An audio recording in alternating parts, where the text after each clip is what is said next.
All right, now, everybody. Quiet, listen to me. We're going to start a show. Now, some of you people have been with me before. You know it's going to be a tough grind, but we're going to have a show.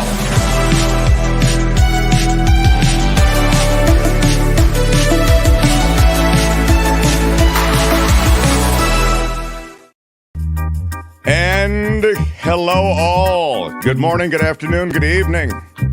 From wherever you're joining us, it is great to have you in the mix.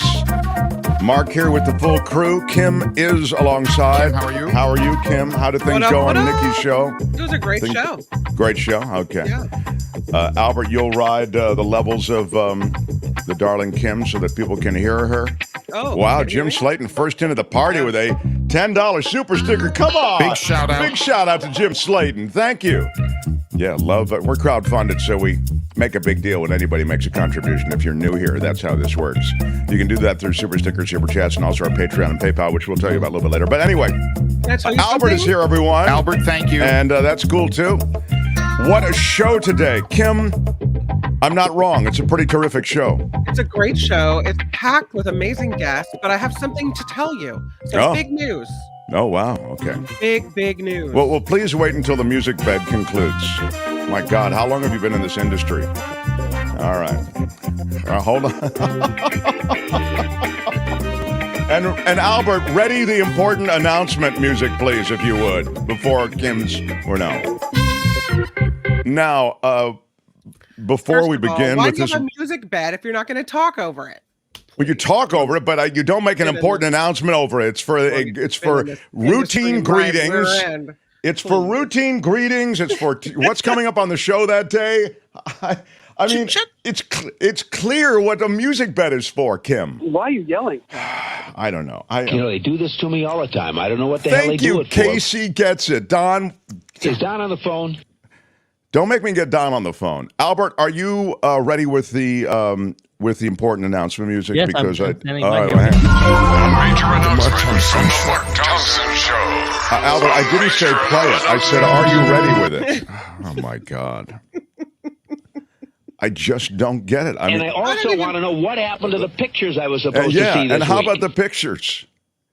This is a disintegration before we've even taken off on one of perhaps the best shows on paper that we've done in a long time. Yeah. So I'd like a little decorum, if I could. And The Mark Thompson Show. Now, Albert, how about an important announcement? A major announcement from the Mark Thompson Show. A major announcement. Major announcement. Now, Kim, I'm excited about a major announcement that you have indicated you have. Kim, how are you? Really rolled out this whole major announcement thing. I just wanted to tell you something kind of exciting. Now I feel like it's going to be a letdown. Well, you feel we've After all oversteered by calling it a major announcement? Uh-oh. Okay. There's never been anything like this. What do you have? What do you have? We have been trying to push past the 13,000 subscriber mark on YouTube. Yeah. And we have done it. Wow. We are now past 13,000.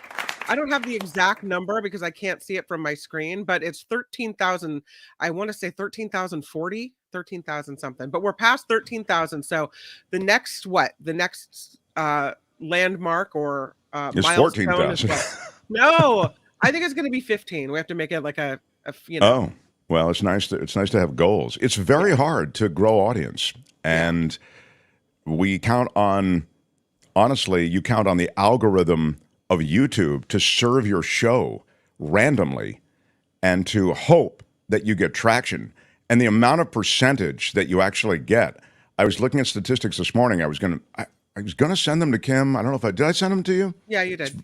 Yeah, because you try to make imprints. This is just a little note into this new project that we've begun. This is nothing you'd have to worry about on KGO, for example. You just go on and, the power of KGO, the word of mouth of KGO, and honestly, the marketing in a healthy time would get the KGO word out. But with this project, you need to hope that the random algorithmic serving up of your show or of shorts or of videos is enough to build audience. Not only do they have to check out your show, but they have to subscribe to your show. So it's it's a higher bar. And honestly, you guys sharing it on Facebook, etc. Super sticker from, is Hula that Steph. Hula Steph 20? Yeah. Come on, with a big shout out. Big shout out. I would say thank you so Thank you so much. Thank you so much. I would also say Thank you so much. yes, that's the one I really felt. Thank you so much. Thank you so much. That's so cool of you, Steph. Thank you, Hula Steph. Very cool with the super sticker. Saw flyers poster around the SF's Richmond district, Geary Boulevard, advertising 810 Friends. Hopefully these will bring more listeners. Yeah, Raina is right. There is a flyer campaign. There are flyers up. What? Posters, around parts of San Francisco. We've come from a San Francisco radio station. That's why oftentimes we'll reference San Francisco, things about the city, and a lot of our listeners are in San Francisco, in the Bay Area. So that's, hey, look, that's a start, So those flyers and however you get the word out.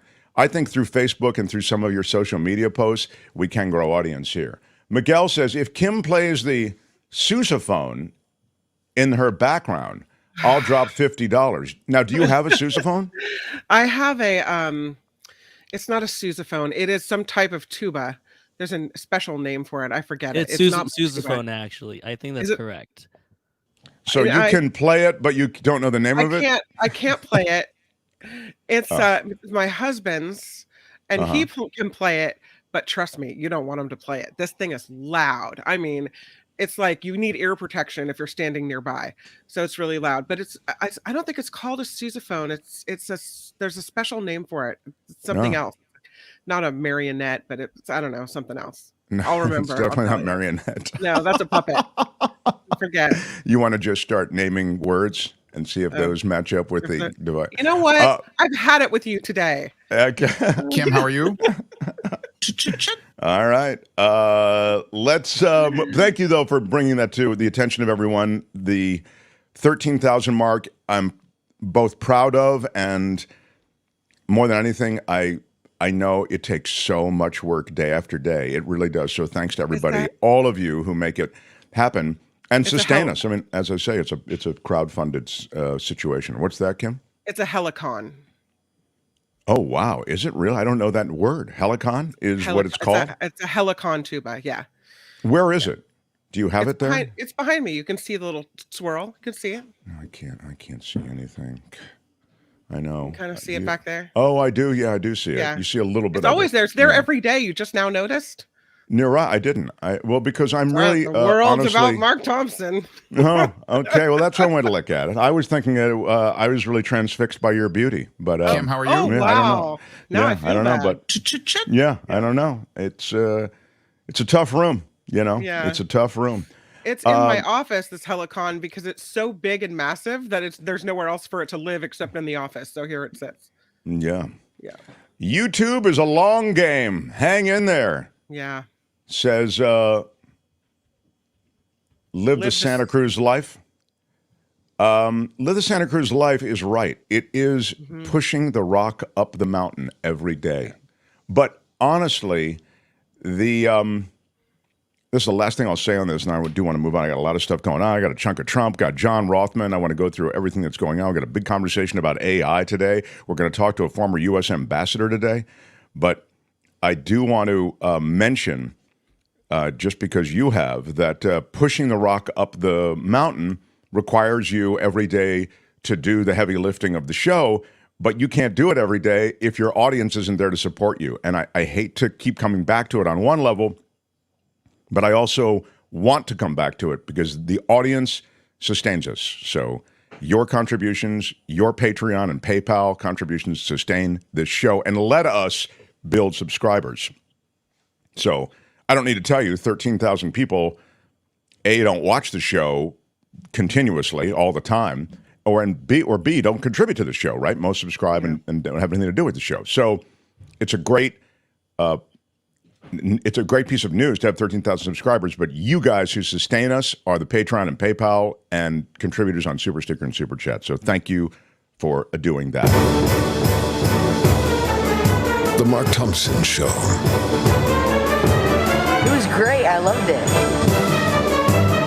would you handle this? We could try ignoring it, sir. Morning. You cannot say you love your country. Where are my weed smokers at? Stay at home and get baked.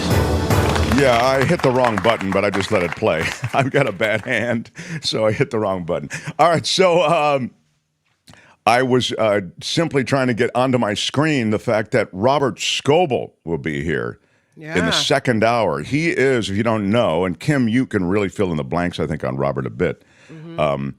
He is an AI and robotics and tech wizard. And he can really speak to the power of AI, and more than just AI, the power of AI as it meets the power of robotics, the two together, right, Kim? He is, and he's got a new show about AI. It's AI centered, called Unaligned. So we'll talk to him about that. But he's always going out and doing these really interesting interviews with the movers and shakers of tech, and especially AI, people who are in development of certain technologies. And very interesting what he knows and what his recent post about very human-like robots and AI technology and how that may be coming faster than we think. So there's a lot of interesting things to talk about with him. Looking forward to it. Really am. So he'll be coming up second hour. Bottom of this hour is, of course, John Rothmann, who joins us on Wednesdays. We'll talk about the trial that's underway in Georgia. The first televised hearing in the Trump-Georgia case, of course, is going on now. I think you'll find, I don't know. We'll give you, of course, all the highlights here and all the commentary here. I think you'll find, if you're watching the coverage wall to wall, I think you'll find it a little slow, to be honest. But again, I haven't watched 1 second of it, so I don't know. I just don't think it's going to have quite the car crash quality that the O.J. Simpson case, for example, had, just to name another high-profile case. And but I may be wrong. I mean, I'd love to hear from people who are watching it. Beth Farmer, congrats on the 13,000. On to 15,000. Yeah, right. Thank you. Big shout out. Big shout out to Beth, and thank you so much. Thank you so much. Thank you, Beth. Yeah, really do appreciate it, Beth. And thanks to everybody again. Yeah. All right, Albert, what are we doing? I've lost my way with the all the 13,000 and the brass band, and it's you're the producer, Albert. What do I do now? You now listen. Don't be bound by the hymnal, Albert. Based on your experience as a producer, based on what you know about this show and the audience, based on what you've seen so far on the show in terms of the rhythm, the texture of the show thus far, even though we've only just come on, what would you do now as the first order of business, sir? We're going to do a chunk of Trump, and we have to get to this Delta diarrhea story. So those are our only things I want to get before we have John Rothmann on. All right. So without any further delay, although the delay has been fun, how about a chunk of Trump? Open wide. Ready? Here comes your chunk of Trump. It's my favorite food. With your first bite, here's Mark Thompson. I have a feeling it's going to be beautiful. I get email all the time about this 14th Amendment thing. We've talked about it. I think Rothmann and I talked about it last time. We talked about it with David K. Johnston. We talked about it with David Katz. But there's a strong feeling among many of you, and in this country generally, among a certain group of people, how come you can't push this 14th Amendment and get Donald Trump off the ballot? I mean, if he's involved in insurrection and sedition, he should be not eligible to run for the White House again. So if you've, essentially the wording is, if you supported a, quote, insurrection, you no longer are eligible to be president or to be on the ballot. Well, just today, this happened just hours ago, a group in Colorado filed a lawsuit to bar President Donald Trump, the former president, you retain the title of president, from the primary ballot in Colorado. They say he's ineligible to run for the White House again under this rarely used clause. We really haven't had a lot of former presidents involved in insurrection, even like arguably. And under this rarely used clause in the U.S. Constitution aimed at candidates who have supported an insurrection, he would be ineligible to run for president. It cites the 14th Amendment, does this lawsuit, likely to be the initial step in a legal challenge that seems destined to go to the Supreme Court, right? Well, we know how that's going to end up in the the Supreme compl- Court's in well- his pocket. Just offer him a few trips on the jet; they'll be all right. I come from regular stock. The complaint was filed again on behalf of 6 Republican and unaffiliated Colorado voters by the group Citizens for Responsibility and Ethics in Washington. That's CREW. You know them. They come up with great stuff.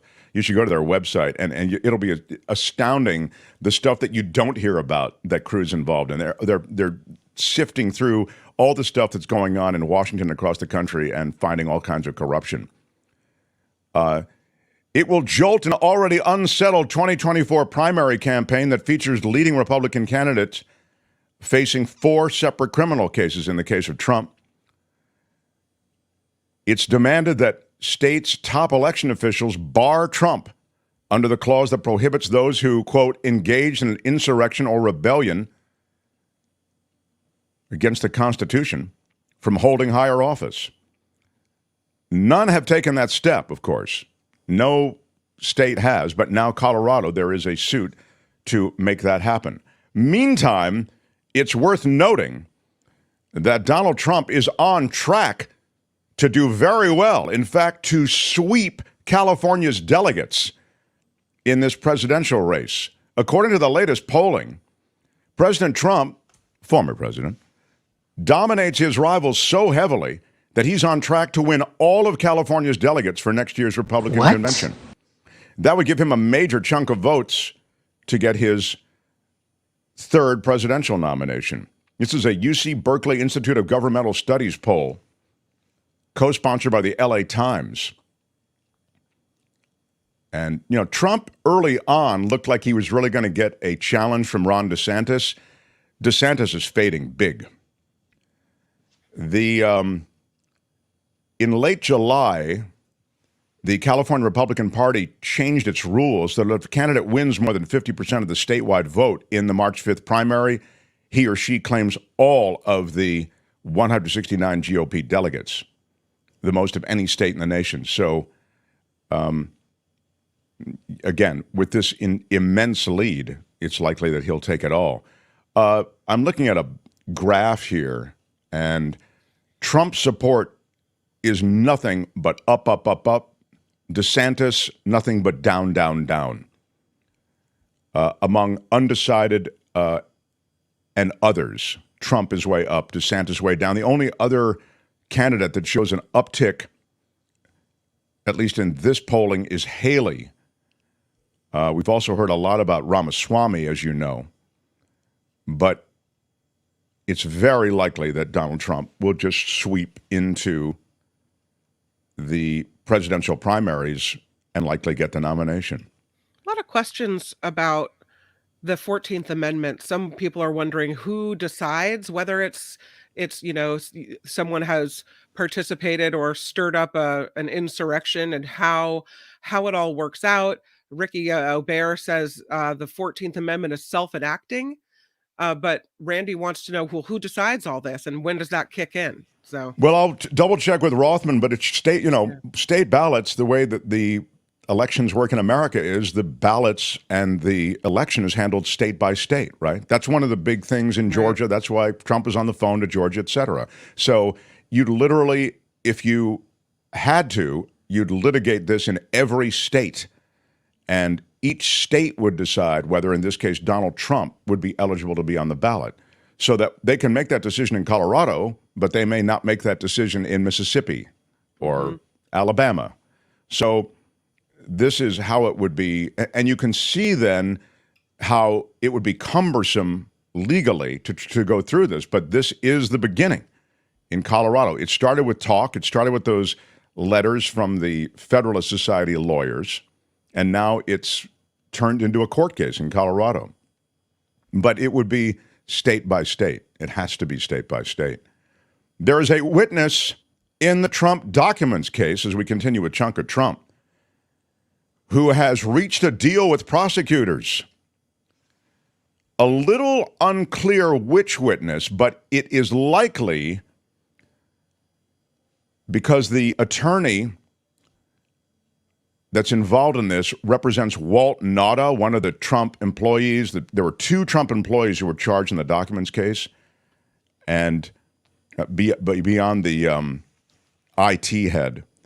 And it's suggested that one of these guys who worked at Mar-a-Lago has flipped. Oh. Yeah. I love the flipping. The flipping. Yes. And I don't think you'd recognize the name. Carlos de la Vera is he's the maintenance man. Yeah, he's the maintenance guy we do recognize. But I thought there was another. There's another. Hang on one second. Walt Nauta and Carlos de Oliveira. Those are the 2. Then there's another IT guy, I think. Right. Exactly. There is.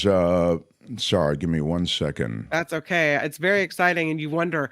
Wish I could be a fly on the wall to hear exactly what they're saying. I mean, so interesting. The deal was reached after U.S. Special Counsel Jack Smith's office threatened to prosecute the witness, who is the head of information technology. Okay, at Trump's Mar-a-Lago, Florida resort.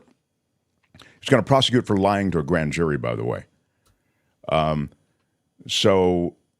Prosecutors have said the employee is likely to testify at trial, posting a potential conflict of interest for the other lawyer who represents Walt Nauta, because you've got a former client, because this guy who's representing Nauta now, Woodward, had represented this guy who flipped. Remember, this is all part of that Trump will get you a lawyer, go with this lawyer type thing. Yep. And so Nauta used that lawyer, this guy Woodward. This other guy, found God on it, dumped the lawyer, and now he's flipping. And now he'll likely find himself offering testimony for the prosecution.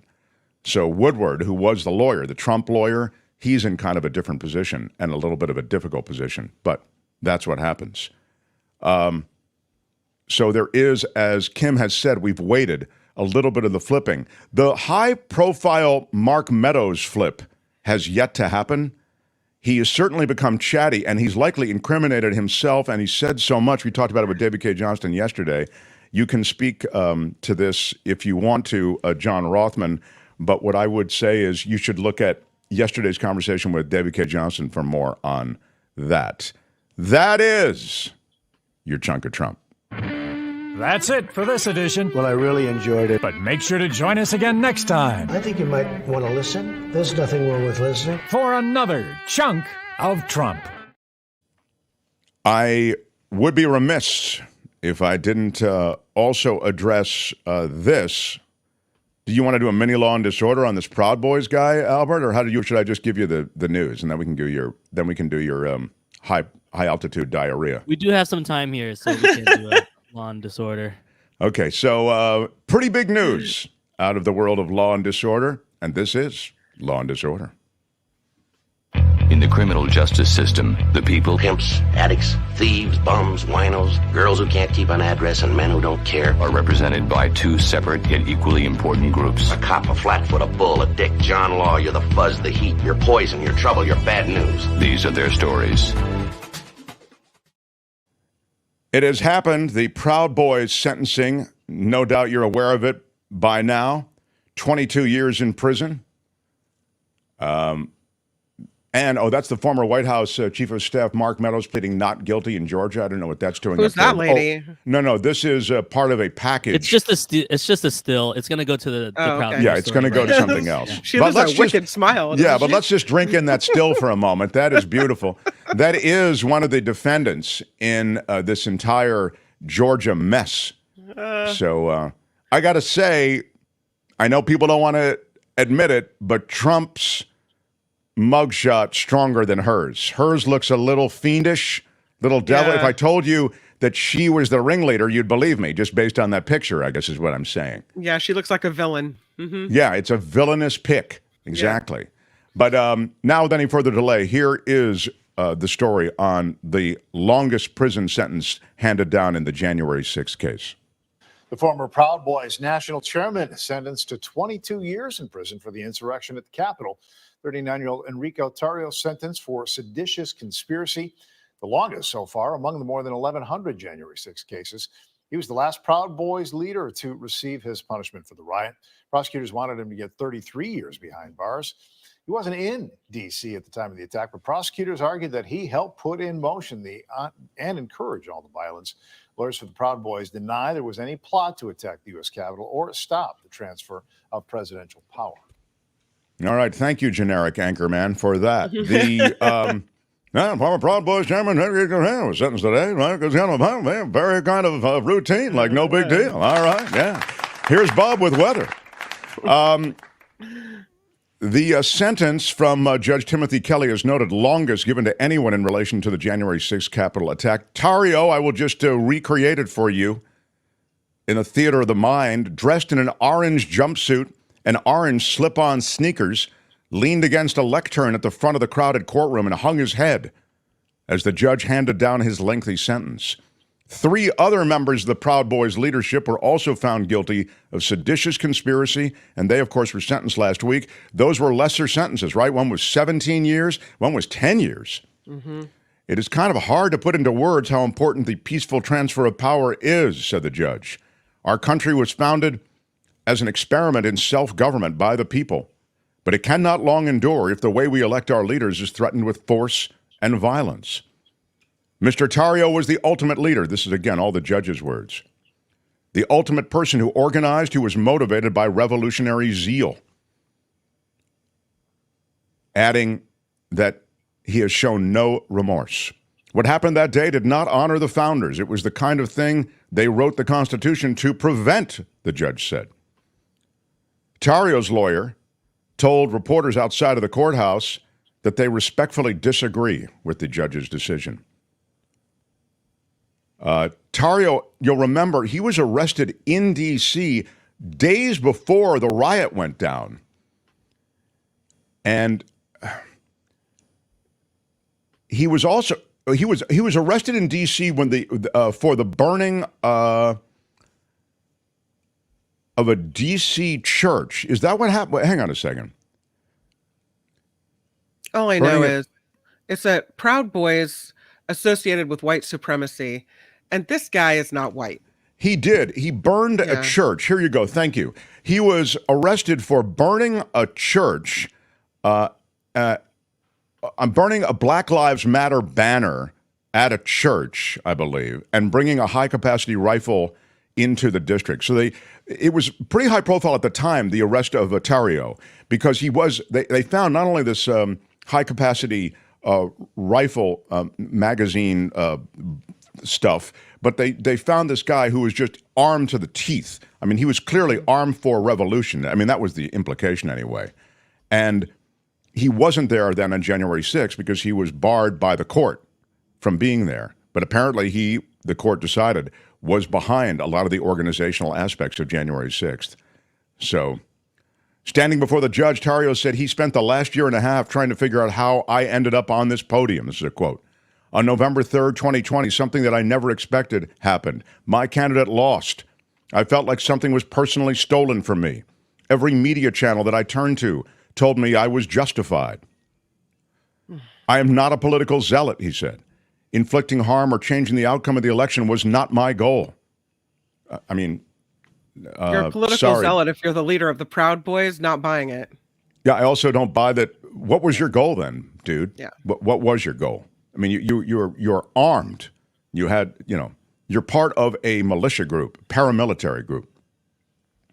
I do note that he says every media channel that I turned to told me I was justified. That's a quote. This is why we talk about the media and politics all the time on this show. It's not just incidental that this guy was animated by right-wing media. Yeah. The Fox News channels, the OANs of the world, they do fuel this kind of thinking. And it is true when you are carpet bombed by that, you start to feel like, yeah, it's a righteous battle. You lose complete perspective. I'm not making an excuse for him at all. I mean, this guy is, I think he has pretty loathsome values. But when you already have pretty loathsome values, you have no real moral or ethical underpinnings to begin with, yeah, you are the perfect soldier in this ridiculous battle to overturn the nation, which is really what it was, to send the U.S. into a constitutional crisis. So he'll get 22 years, and that's Law and Disorder for today. Tune in again next time for more Law and Disorder on The Mark Thompson Show. All right, that's it. Let's roll. Hey, Let's be careful out there. All right, Albert, I need to check in with Kim, get some news. We'll do a turbo newscast, news capsule, and then John Rothmann will want to comment on this and more. I have no doubt. Smash the like button. Smashed it with your iron rod. That's the other thing. I appreciate all the thumbs up. When you come here, you're watching. It costs nothing. Smashed it with your iron rod. Smash it with your iron rod. Right on. Mark Thompson Show. The Mark Thompson Show.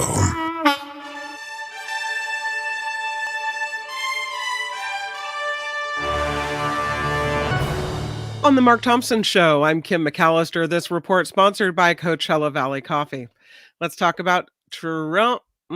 Because the first televised hearing in former President Trump's election interference case is going on in Georgia. Fulton County Judge Scott McAfee laid out how these hearings involving 19 co-defendants of former President Trump will be moving forward. The plan would be to try to resolve as many of these issues as we can this week and to begin entering scheduling orders for the remaining defendants by either the end of this week or the early next week.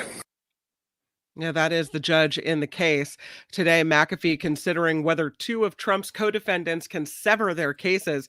Trump lawyers Sidney Powell and Kenneth Chesborough pled not guilty to racketeering charges. Everyone in the case, including Trump, is pleading not guilty at this point. Prosecutors estimate a joint trial for all 19 defendants would take 4 months. That's if they're not severed. There's an interesting story, and this one is a little bit long, so bear with me. I know it's a news capsule, but it's really important to talk about this. This is Fat Leonard. Remember Fat Leonard? Yeah. Some former U.S. Navy officers convicted of taking bribes are expected to plead guilty to new charges in San Diego today. The jury convicted them last year for taking lavish gifts in exchange for classified information.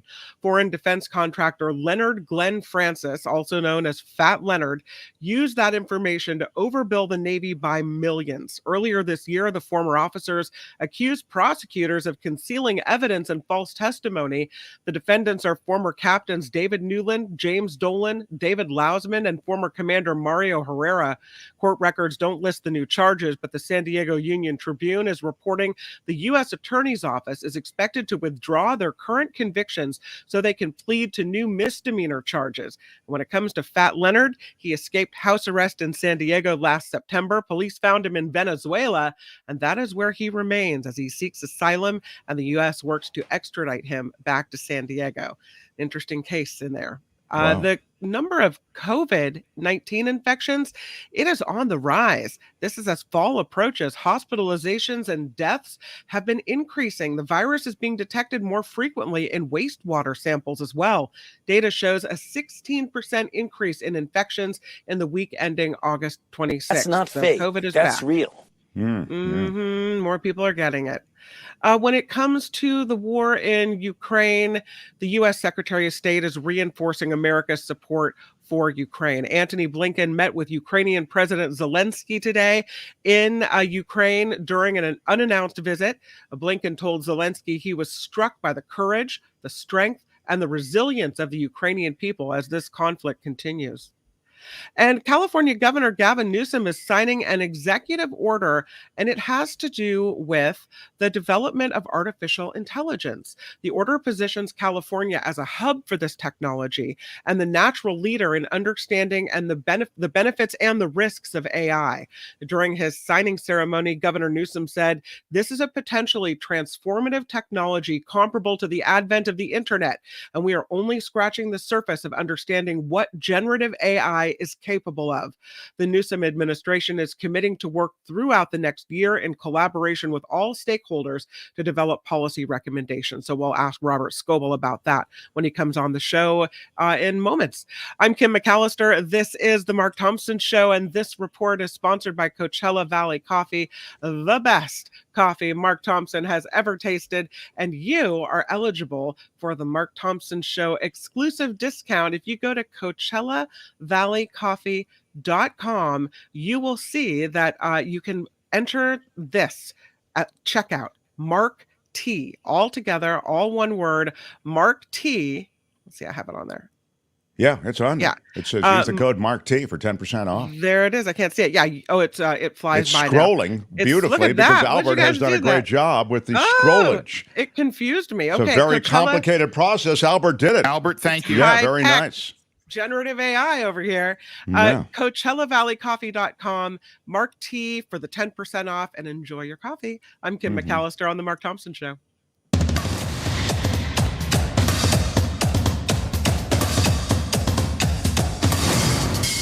The Mark Thompson Show. Who's Mark Thompson?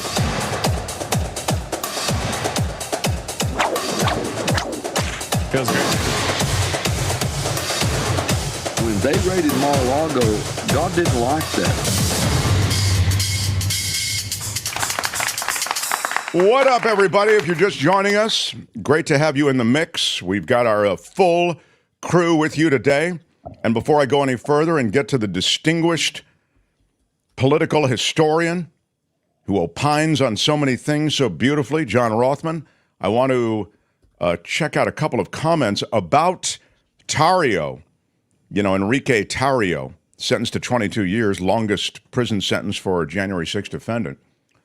And I was talking about, John says, doesn't everyone go to tour the Capitol heavily armed as such? Clearly, he was just peacefully visiting with all that firepower.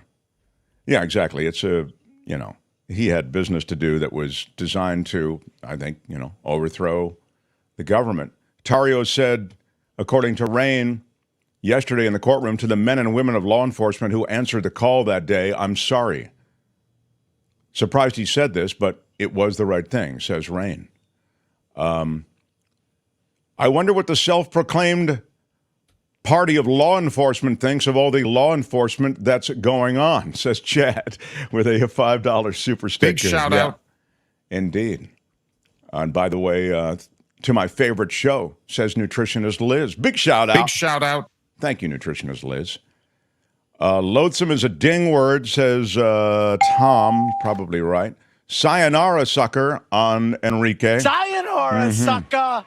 And I wanted, Chris says, burn the American flag, protect it, burn the BLM flag, get 22 years. No. Okay, no. Chris, here's what happened.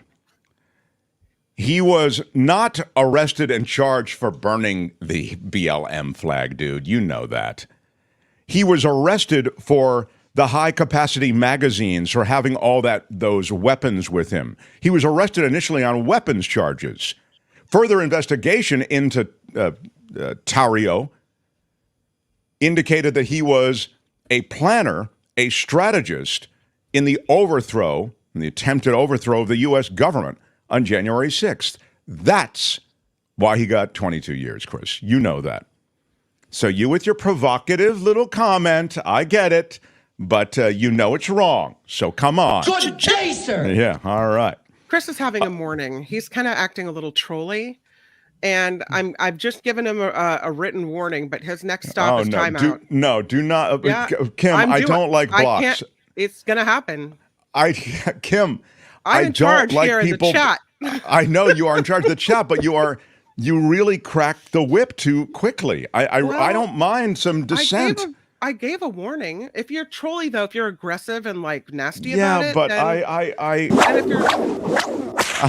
if you're spreading lies, if you're, it's all right. As long as they click on the video, Kim, we will get ad revenue. So we need them to keep on clicking. Okay. We have processes and protocols and standards. I think Kim is too tough, but anyway, I've delayed long enough. All right. Handle it. Please clear any blockage with me ahead of time. What? The Mark Thompson I'm Show. just saying I'd like a little veto power on this show. I think you block too many people. Pinky, big shout out to Pinky, $1 a day. What up, Pink? Big shout out. Yeah, thank you very much, Pinky. Appreciate that. All right, now can I get to John Rothmann? The Mark Thompson Show. He is without peer. When it comes to opining on any number of things, John Rothmann brings the heat every week. The great political historian, John Rothmann, everyone. He has his own podcast, too, which we will funnel our listeners and viewers to, and we will post the name of Around the Political World with John Rothmann throughout our conversation. John, reaction to the thing that's kind of dominated our conversation a bit in the J6 sentencing. Tarrio gets 22 years. Yeah, and let's be clear. He received 22 years for sedition, for seditious conspiracy. And this is really important. And what people are overlooking is he was not present at the Capitol on January 6th. He was, in fact, in a hotel in Baltimore. Now, the key here is that Donald Trump wasn't present at the Capitol when the insurrection took place. If Tarrio can be cited for seditious conspiracy, well, Donald Trump's in big trouble. Please note that he's not being charged. Trump is not being charged with seditious conspiracy, but he is clearly the person who is on the line for events both before, during, and after. And it's going to be a fascinating adjudication as this moves forward, no doubt. That's a great point. Adjudication be a ding word. That's a absolutely terrific point that Rothman's making, which is essentially Tarrio is in the same position that Trump is, being prosecuted and actually convicted and sentenced for doing the very things that Trump it's suggested was doing. I mean, half the people involved in depositions and involved in this case point to Trump as having laid down these various strategies or directives. Isn't that your point, John Rothmann? Let's not forget, Mark, that in the debate that he had with Joe Biden, Donald Trump said, "Proud Boys, stand back and stand by." Now, that's pretty incriminating if you ask me. And now to other news from that world. Trump continues to scorch all other candidates on the GOP side. He clearly will ride to big victories in the primary. Wouldn't you agree? He'll take all the delegates from California, was the news today, based on recent polling among even independents. Yeah, it's very disturbing. But I pointed out in one of my podcasts the other day that what appears to be now, that is September, a year and 2 months before the election, anything can change. And a lot of the commentators were saying, well, the election campaign begins on Labor Day, except Labor Day next year is when it starts. We have a long way to go and a lot of issues to be resolved. And so while Donald Trump is ahead right now, which is very concerning to me, as always believed the Republican Party would emerge in a different direction than Trump, what this says is that the Republicans have got some serious soul searching to do. And the American people are going to hold the Republicans accountable. One way or the other, that's going to happen. Could he lose the nomination? You bet, but you're right. Let me remind you, the decision by the California Republican Party ensures that if Donald Trump wins 50% plus one, he gets all of the California delegates, and that's the largest single group at the convention. Luis asks, John Rothmann, your opinion on building a new vertical university and soccer stadium in San Francisco. How are you going to address homelessness and mass crime in the city when you are mayor? John Rothmann, come on. How about that, John? My answer is I oppose the creation of a soccer stadium. What they need to do is to take the University of California, City College of San Francisco, and incorporate into the old Nordstrom site a huge educational complex. There are several reasons for that, but most important of all, it will revitalize the downtown area. A soccer stadium, to me, is a useless boondoggle, and I hope it is roundly defeated. You see it as a useless boondoggle because you don't see that space necessarily generating the kind of revenue, and ripple effect revenue that you would. Okay. And look, soccer is not a major sport here. The major sport in San Francisco is either football or baseball. Look what we did. We have baseball. Okay, that's here, but football's down the peninsula. This is a very interesting thing. We have to build the infrastructure of the city, not on sporting events, but on putting people in San Francisco in places where they can perform. And you take a look at City College, and you take a look at San Francisco State, and you take a look at the University of California, they need more space.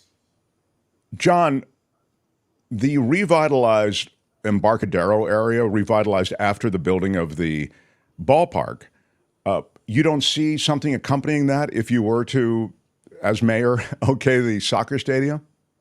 It's not going to be a question of the mayor okaying. I simply think having another sports stadium in San Francisco does not make sense. Okay, maybe on those weekends when you have sporting activities, but how are you going to choose whether to have an activity at a brand new soccer stadium in the heart of downtown or whether to go to the baseball park? I mean, let's be practical. There are real needs, and there are businesses. You and I know that. KGO is located in the heart of that downtown area. You've got to have circulation. You got to have people moving. You got to have, frankly, if you have a lot of students, old and young, involved, you're in a lot better shape. And I have not yet decided on the question of running for mayor, although I can tell you it's under active consideration. We understand that you're not, you're not committing on that because you've already said that you'll announce it on this show. But what I did want to press you on is the fact that, and then we can move on from this, but I mean, there are cities, John, where, there are multiple sports arenas. I mean, Los Angeles is one of them. They've got that SoFi Stadium. They've got. What's the population of Los Angeles? Okay, so you're saying it's well in excess of, it's a more spread out area. I would suggest that. It's not even population. It's more spread out. San Francisco is more concentrated. Yeah. Yeah, I mean, it doesn't make sense. You're saying there's no infrastructure for all the traffic, all the people. That's not in place. Okay. Precisely. And by the way, have you been down Market Street lately? All the streets are closed. You've got slow streets. It's crazy. Frankly, putting students there, developing a younger population, and a lot of kids live in the area south of Market because there are apartments that are available. They're expensive apartments. My son was living there until just last month, and it was $3,000 a month for an apartment. Now, let me tell you, I'm thinking very logically here, and I think that using the area of the Embarcadero for educational purposes makes a lot more sense and will bring a far larger constituency to deal with all of those local merchants. If you have a stadium, you got to have all that infrastructure around the stadium, but how much beer and hot dog can you have, for heaven's sake? Do you slide the kid a little money to cover the $3,000 in rent that he? No, that he both my sons have decided they are old enough to pay their own bills. Now, that doesn't mean when we go to Costco, I don't pick up the tab.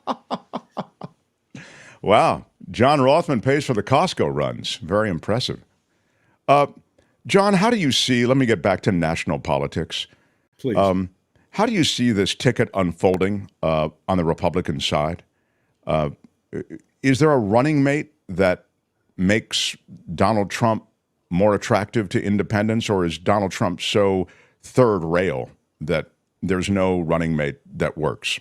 He's looking at a woman. The two names that are most prominently mentioned are Carrie Lake, who's defeated for governor of Arizona, and I can only describe her as a nutcase, and of course Marjorie Taylor Greene and her laser beams from outer space. Frankly, people don't vote for a vice president; they vote for a president. And so the vice presidential running mate theoretically should add something. But in the case of Donald Trump, he will be, if he is on the ballot, he will be the one person everyone is concentrating on. You're either going to be for or against Donald Trump. As for the question of his being ruled off ballots because of the proposal by Larry Tribe, among others, from Crew and Judge Luttig, the question becomes, it will go to the Supreme Court. It will be a Supreme Court decision. And you are correct, Mark. You made the right call. It is a state-by-state call, and there will be states that are going to challenge whether or not Donald Trump should be allowed on the ballot. My own view is that it will have far more substance if there is a conviction. And that's just my own view. But what the Supreme Court does, who knows? And by the way, people who said, I heard somebody earlier emailed into you, and I listened to the show avidly. I want you to know that. And I urge people to spread the word and subscribe. subscribe is the key point here. But I heard somebody say earlier, they were talking about whether or not the court cases, if they're decided state by state, will make a difference. And the answer is yes. You want to be on the ballot in all 50 states in order to be a real contender for the presidency. And we know that in some states, they will do everything they can to knock Donald Trump off the ballot. But, this is part of the political process. I'm more worried right now about third-party candidates. I'm more worried about No Labels, which has announced they're going to hold a national convention, I believe in March, and they're going to theoretically nominate a candidate for president. Yeah, they have Larry Hogan and guys who are viewed GOP potential candidates who are far more sort of moderate by GOP standards. But who's backing this thing? The Trump people are backing it. It's being paid for by Trump people. Why? Because they know that if the opposition can be splintered, that Trump has a better shot. I'm not opposed to a third party, although I hasten to point out that the last third party candidate for president to be elected was Abraham Lincoln in 1860. And I can give you a whole dissertation on third parties because it's a very important question. We saw the implications in 2000 with Ralph Nader and Pat Buchanan on the ballot in Florida. And although people say it wouldn't have made any difference, of course it would have made a difference. And anybody who has any political sense knows that. So for the Democrats, the question of unity is going to be critical. I was asked in a conversation earlier today what I thought of Kamala Harris. She will be the Democratic nominee for vice president. Joe Biden wants her there, and she wants to be there. And that's the way it is. And then the question becomes, and you've heard particularly several of the Republican candidates talk about the fact that, well, if you vote for Biden, you're really voting for Kamala Harris for president. And everybody should be aware a vice president is a heartbeat away from the presidency. So we'll see. I think you're making such an important point because the arithmetic is really quite simple. A third-party candidate, regardless of who it is, would siphon support from the Democrats. It would not siphon support from Trump. Trump's support is unsiphonable. He is... You're spot on. That's exactly the point. And whether it's from the left or the right, it's a serious question. And I have to tell you, I'm terrified of the idea that Donald Trump could be president of the United States again. Here's a man who's talked about suspending the Constitution. He doesn't have the power to do it, but he can certainly cause disruption. This is a man who has said, and this is critical, he's talking about weaponizing the Justice Department. He's going to go after his enemies. He is going to destroy his opposition. Well, let me tell you, I worked for a president who tried to weaponize the Justice Department, and thank God he failed. That was Richard Nixon. And all I can tell you is the minute Donald Trump went on the record saying he would weaponize the Justice Department and that he would prosecute and persecute his political enemies, the American people should sit up and take note. That's not the kind of person you want in the White House. And I don't care if it's a Democrat, a Republican, a liberal, or conservative. You just don't want that in a president of the United States. The narrative somehow that Biden is not up to the job, they keep talking about his age. I get it. And by the way, to be fair, they talk about Trump not being up to the job for other reasons, although there's not a big gap in their ages. But 3 years between them. 3 years. Yeah. So it's and as I've mentioned before, Harrison Ford is 81. Is anybody saying he should never have done the last Indiana Jones film? No, but he had a double in that film, as you know. Well, he had a double for some scenes, but the guy still has to show up at the set every day. I mean, No, of course, and it depends. Look, age is a serious question. And Joe Biden is going to have to address that, as any candidate for president has to address it. When are you too old? And I can only tell you, many, many years, I know he wants to run again, but one of his biographers said yesterday on one of the networks that if push comes to shove, he may decide not to run. Were that to happen, the Democratic field would be wide open, but Kamala Harris would certainly have the edge because she would have the endorsement of the president. So, we have to wait and see how that turns out. But let me tell you, I have no idea where we're going to be a year from now. I don't even have any idea where we'll be 5 months from now. because it is early. We always take the temperature of the water a little bit early and sort of make a bunch of pronouncements based on that temperature. Talk to President Muskie, who was a shoo-in for the Democratic nomination. And by the way, when you think about this, in 2015 at this time, Donald Trump had just come down the escalator a few weeks before. Who would have imagined he would win the nomination for the presidency of the United States?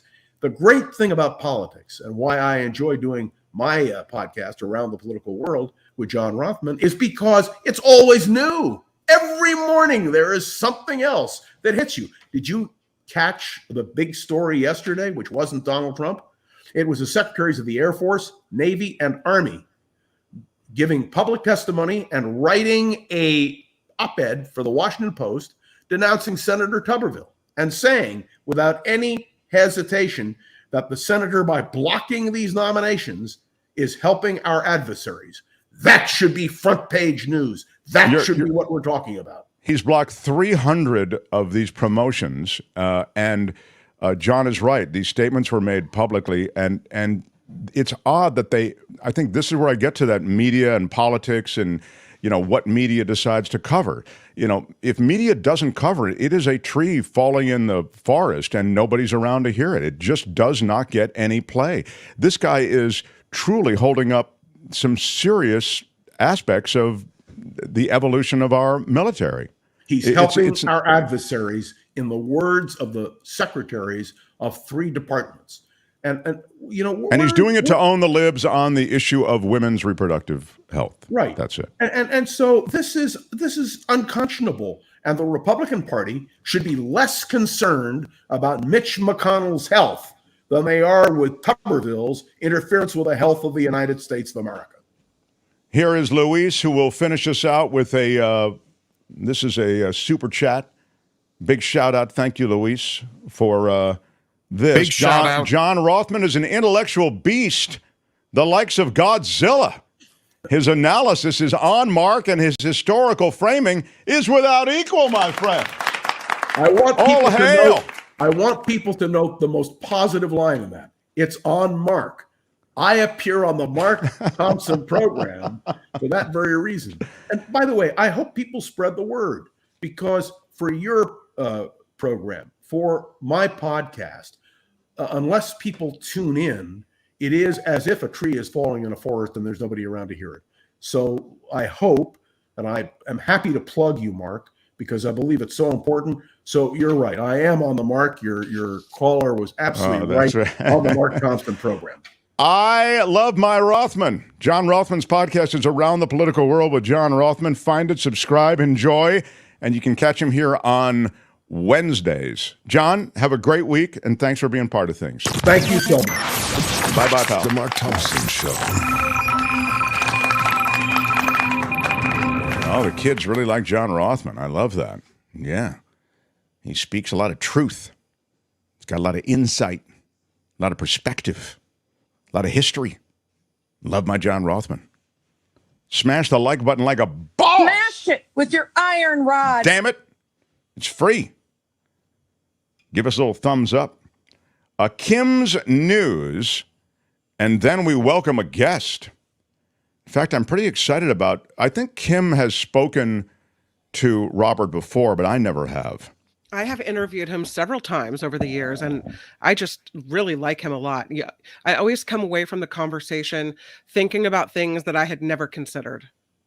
Well, I'm excited about it. I really am. So he'll be along in just a few minutes. Kim's News, and then Robert Scoble about robotics, AI, and the technology that seems to be evolving beyond our ability to control it. Mark Thompson Show. The Mark Thompson Show.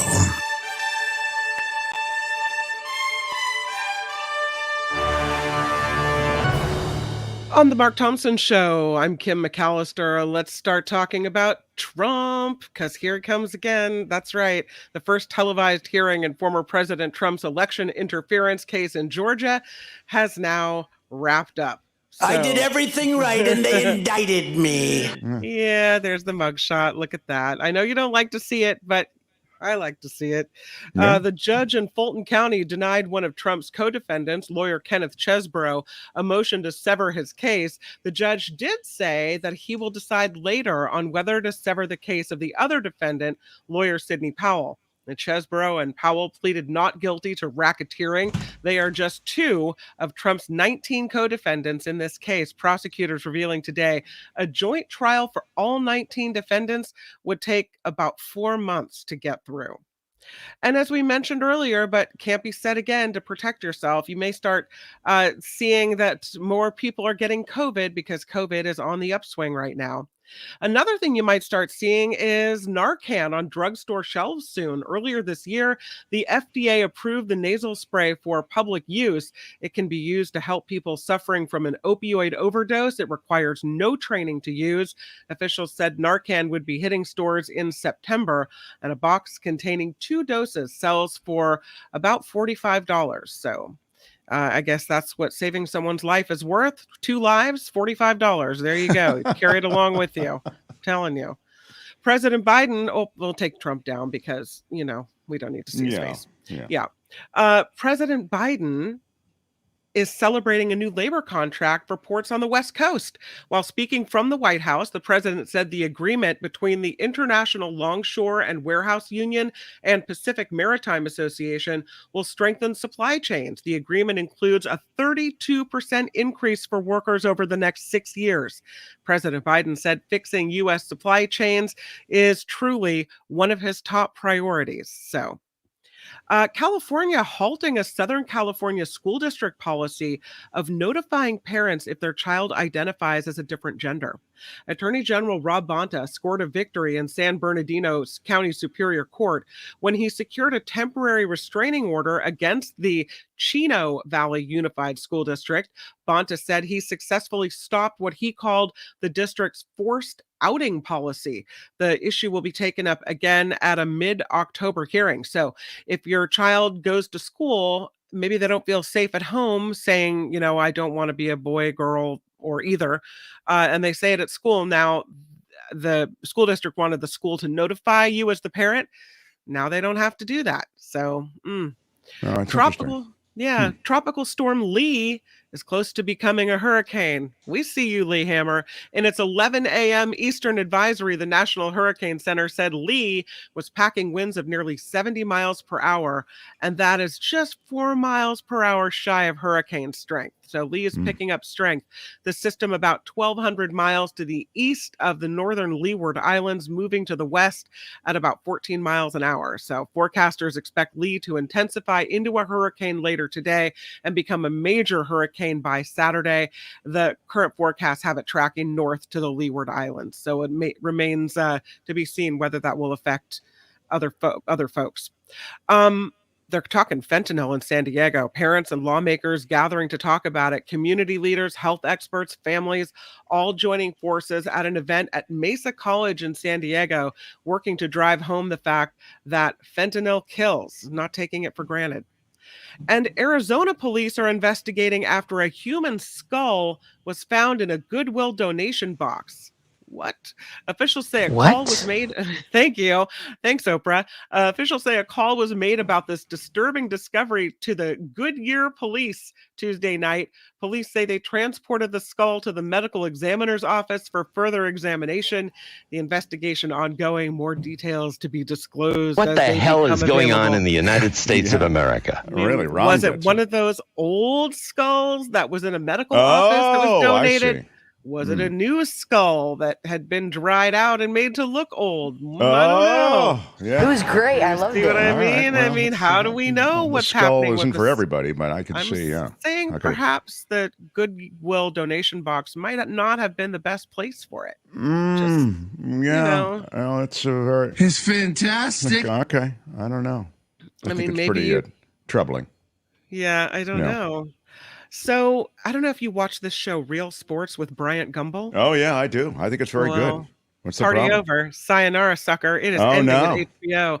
The sports talk show is coming to a close after 29 seasons. Good day, sir. Okay. Gumbel said in a statement the show was special because his team tried to look beyond the scoreboard and focus instead on the many societal issues inherent in the world of sports. That show, they had more than 300 episodes to date. They won 37 sports Emmys, 3 Peabody Awards throughout the run. Gumbel added that he is very proud of the imprint that the show has made, but Real Sports with Bryant Gumbel, it's over. I have to say, Bryant Gumbel and that show, terrific.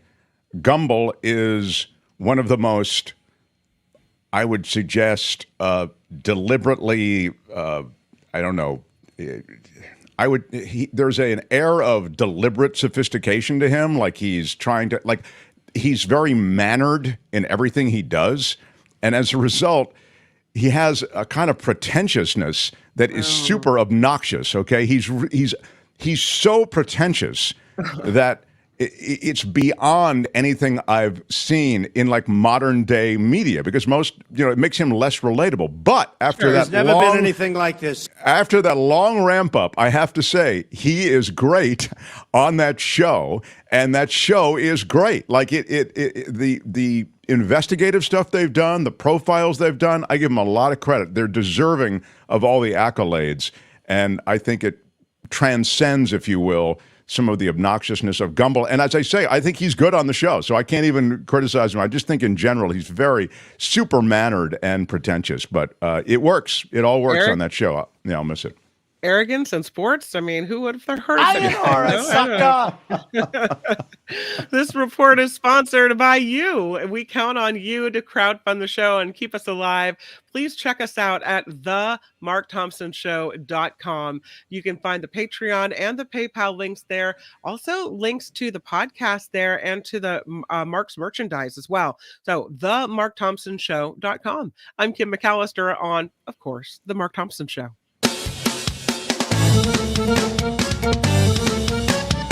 The Mark Thompson Show. Why are you yelling?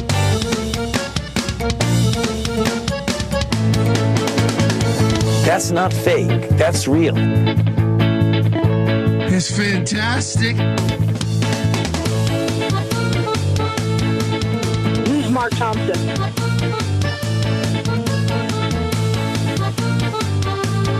Hey, which one of you is Mark Thompson?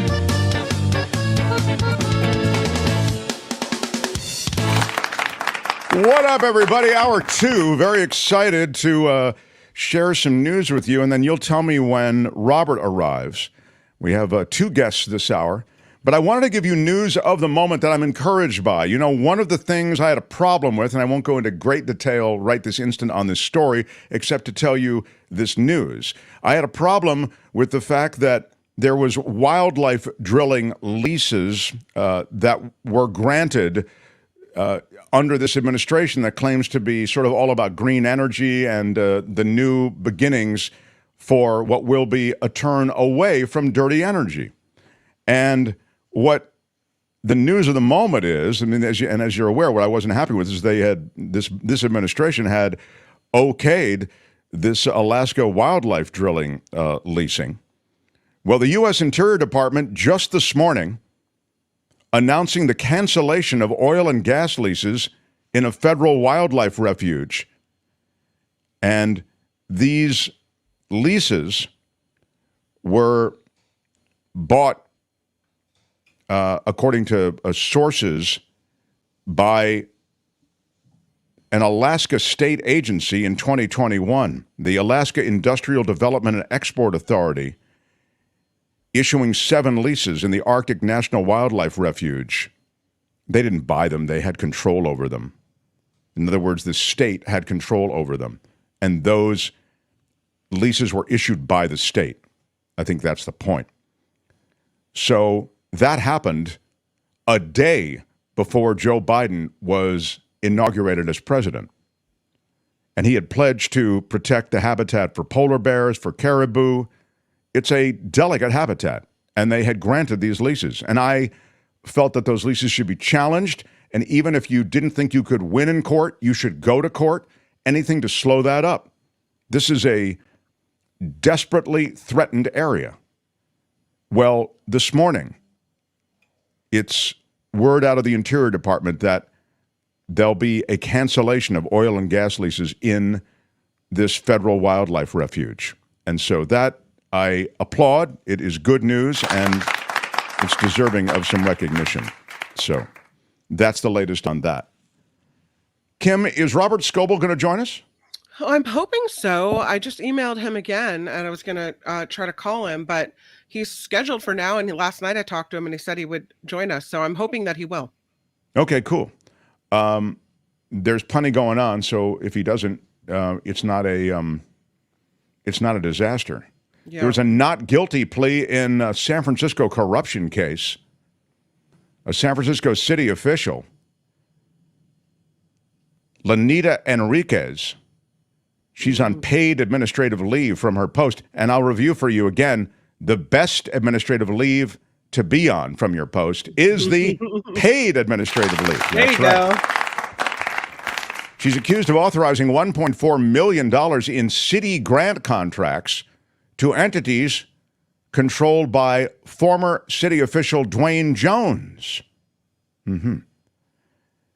She is pleading not guilty to 30 felony corruption charges. You know, that's a lot of felony. What? Yeah, corruption that's charges. A lot. That's a little corruption going on there. Yeah, alleged corruption.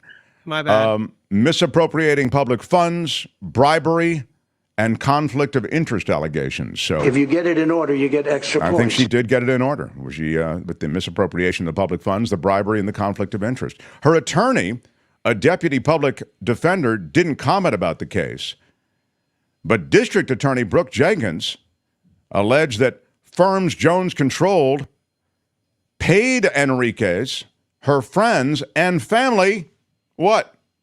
If you guess kickbacks, you are right. Kickbacks and bribes, everybody. Is there anything better than kickbacks and bribes? I'll tell you what.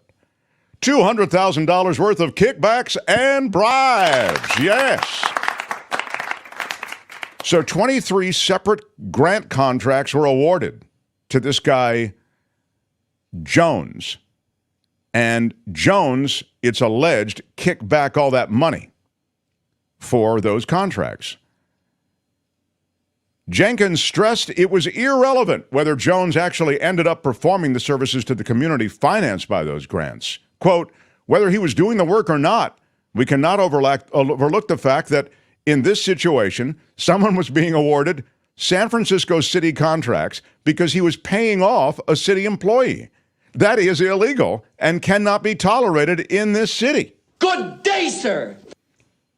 Jones is due in court Friday for arraignment on 30 felony charges that include misappropriation, bribery, and conflict of interest.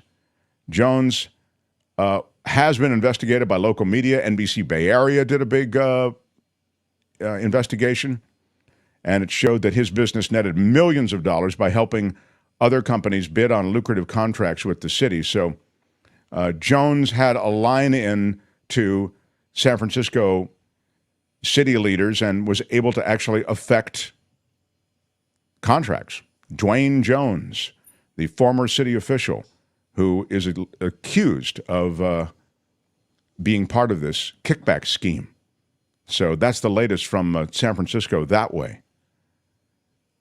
$45,000 homes are planned in a mega development that is close to approval in Central California. Where can you live for $45,000? This is called the Southeast Development Area. It's near Fresno. And in this proposal, Fresno officials call it the final frontier for the city. The area is mostly rural right now. It covers 9,000 acres. And the development would convert the area into a series of walkable neighborhoods, each with an elementary school, community gardens, shops, and parks, they say. The plan also offers reliable and safe public transit options for residents. Fresno right now has a population of 550,000. If approved, this would be one of the biggest suburban sprawl projects in Fresno's history. The scope of the development has a lot of locals worried because school officials who spoke with media about this estimated an expansion of that size would necessitate 16 new schools it would be about $1 billion investment just in the schools, just to get 16 schools up and running. And that's money that the school districts don't have. Here's the quote. If you expand the city massively to the southeast, it's going to leave behind gaping holes in the current existing infrastructure, which is already stretched to capacity. So if you do that with no care for or mitigation for what you're leaving behind, that's not responsible in the way to grow the city. So that's the plan for affordable housing, but this mega sprawl may not account for what would be the city's ability to educate kids and provide solid education for that mega sprawl. Yeah. There is a big move to Texas, as you know. But I have some more news out of Texas. The Mark Thompson Show. Tech workers flocking to Austin during the pandemic. It was the new Silicon Valley. You just love that Austin. It's progressive.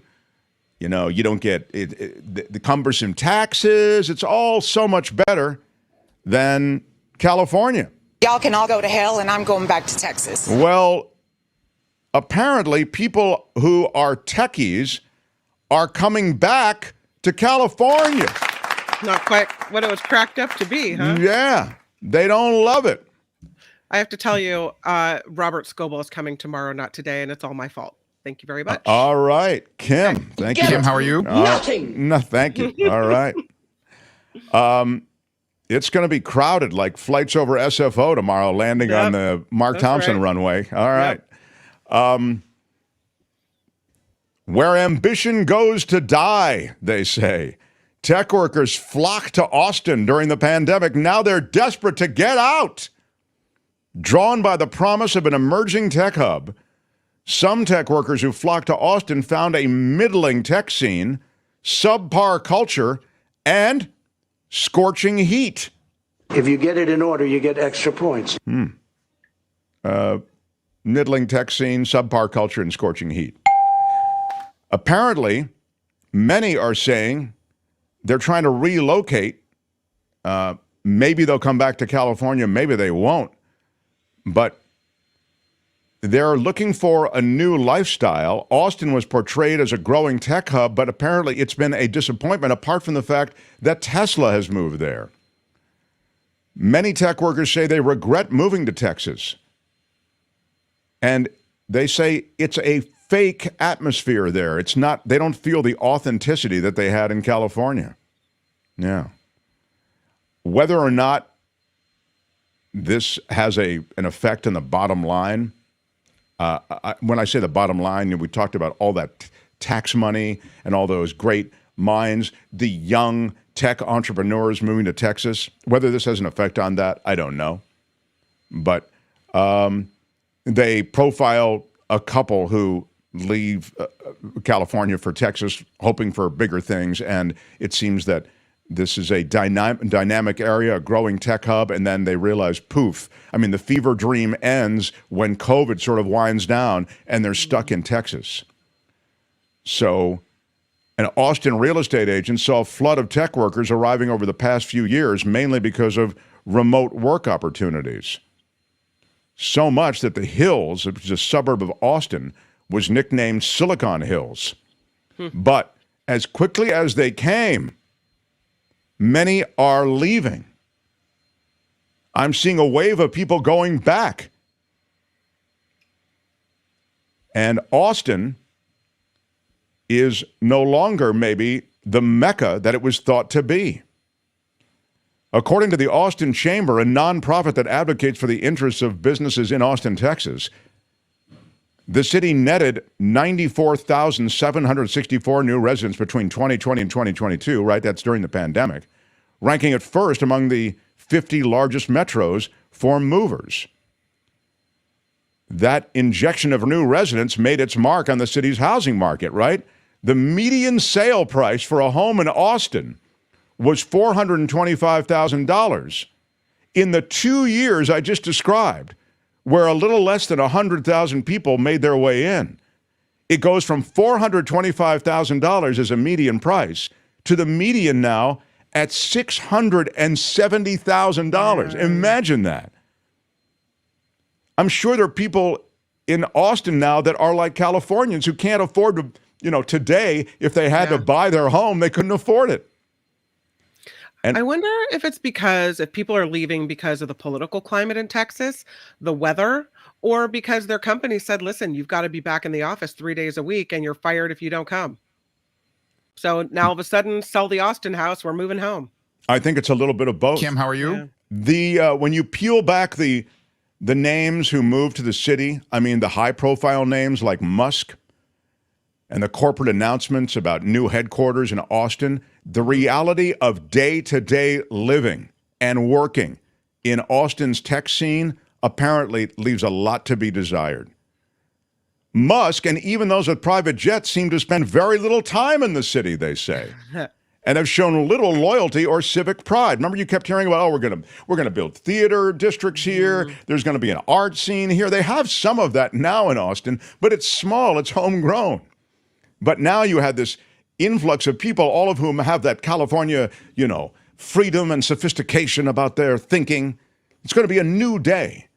Well, it turns out the highest profile people are really returning to Palo Alto, where they can hang with their other tech bros. It would be nice if they could stay until after the election.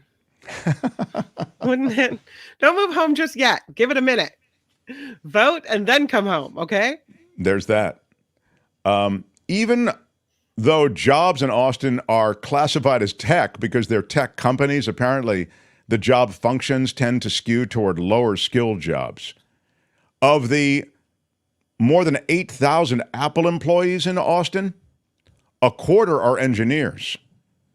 According to an analysis of LinkedIn data, by comparison, about half of Apple's 2,600 employees in the Bay Area are engineers. So you take a number like over 8,000 people who are Apple employees in Austin, Texas. That's a lot of people. Only 25% of those people are actual engineers. I would encourage people to look at these companies like Apple, Oracle, and Tesla to look at what types of jobs are actually being created at these companies. This is according to one tech person who moved there. He rarely runs into the caliber of engineers or investors in Austin that are crucial for building an early-stage startup, he says. The talent density is still a lot stronger in the Bay Area because there's a network effect of all successive large companies and successful large companies that continue to get funded. So he's saying the incubation of ideas and of money exists in the Bay Area with all of its demons. It exists there, and it doesn't exist in Austin.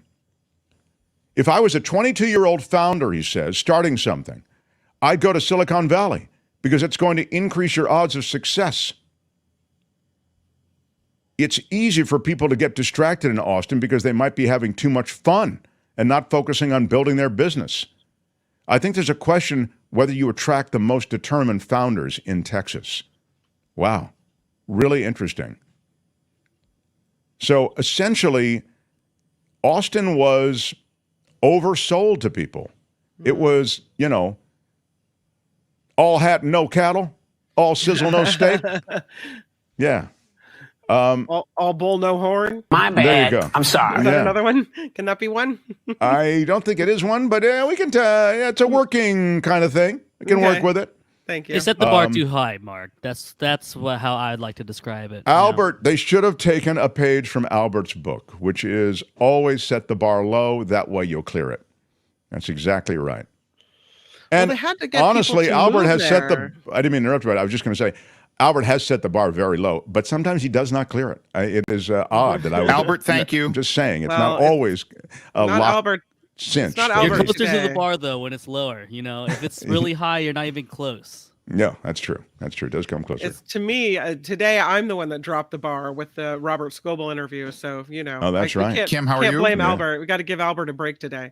No, that's right. No, I would not blame Albert for the Scoble. It wasn't Albert's fault today. What? It wasn't Albert's fault today. Yeah. What is that from? That's a good one. David Katz actually defended me once, and I clipped it. So I dropped that's it in very here, strong. and I haven't used it. MT, this is a super chat. We will put all super chats right up, as you know. Big shout out. Luis for $10 says, MT, I have bounty proposal for you. My stupid cable company has been battling with the owners of KTLA for months, and I miss my Sam Rubin. Deliver us Sammy for a segment, and I will super chat you $100. Wow. That big shout out. The audience. That is a big offer. And Luis, I will deliver Sam Rubin to you. Didn't Luis ask for the sousaphone, or it wasn't a sousaphone? What kind of tuba was it? Was he the same one who requested you to play that? No, that was somebody else. Yeah. But Luis has some content suggestion. I love that. Sammy will join us, and there's a lot to talk about. I mean, that carriage stuff that we talked a little bit with Jefferson Graham about, we can touch on that. I want to talk about the strike. There's something happening with the strike in Hollywood. It's I would suggest it transcends normal labor disputes because it's a window on tech and how tech is informing a lot of what's going on. And there's also a personal aspect to the dispute. I'm talking about among studio chiefs and union leaders. So I'd love to talk about some of that with Sam Rubin. Wes with the super sticker for $5. What up, Wes? Big shout out. Big shout out to Wes, regular supporter. Thank you. And Tom Gunn, my favorite gun is the Tom Gun. Big shout out. Appreciate all of you and all your great guests. Thank you. Microsoft Zune was oversold to me, says Champagne Wishes. Yeah, what happened to Zune, Albert? It did come and go, didn't it? Yeah, I was close to buying. I remember it was like you get the Zune or the original iPod with a 30 gig iPod, and I went the iPod route. So unfortunately, I was never a Zune owner. No. I have to say, we do have coming up, and we're gonna squeeze in now the stories from the sky. But what we do have coming up is a former ambassador, Francis Rooney, who has some strong thoughts about what's going on in the world. I want to ask him about Ukraine and get him into a conversation about what's going on in American politics today. He's a Republican. Okay. So everybody behave. All right. Don't troll the guy.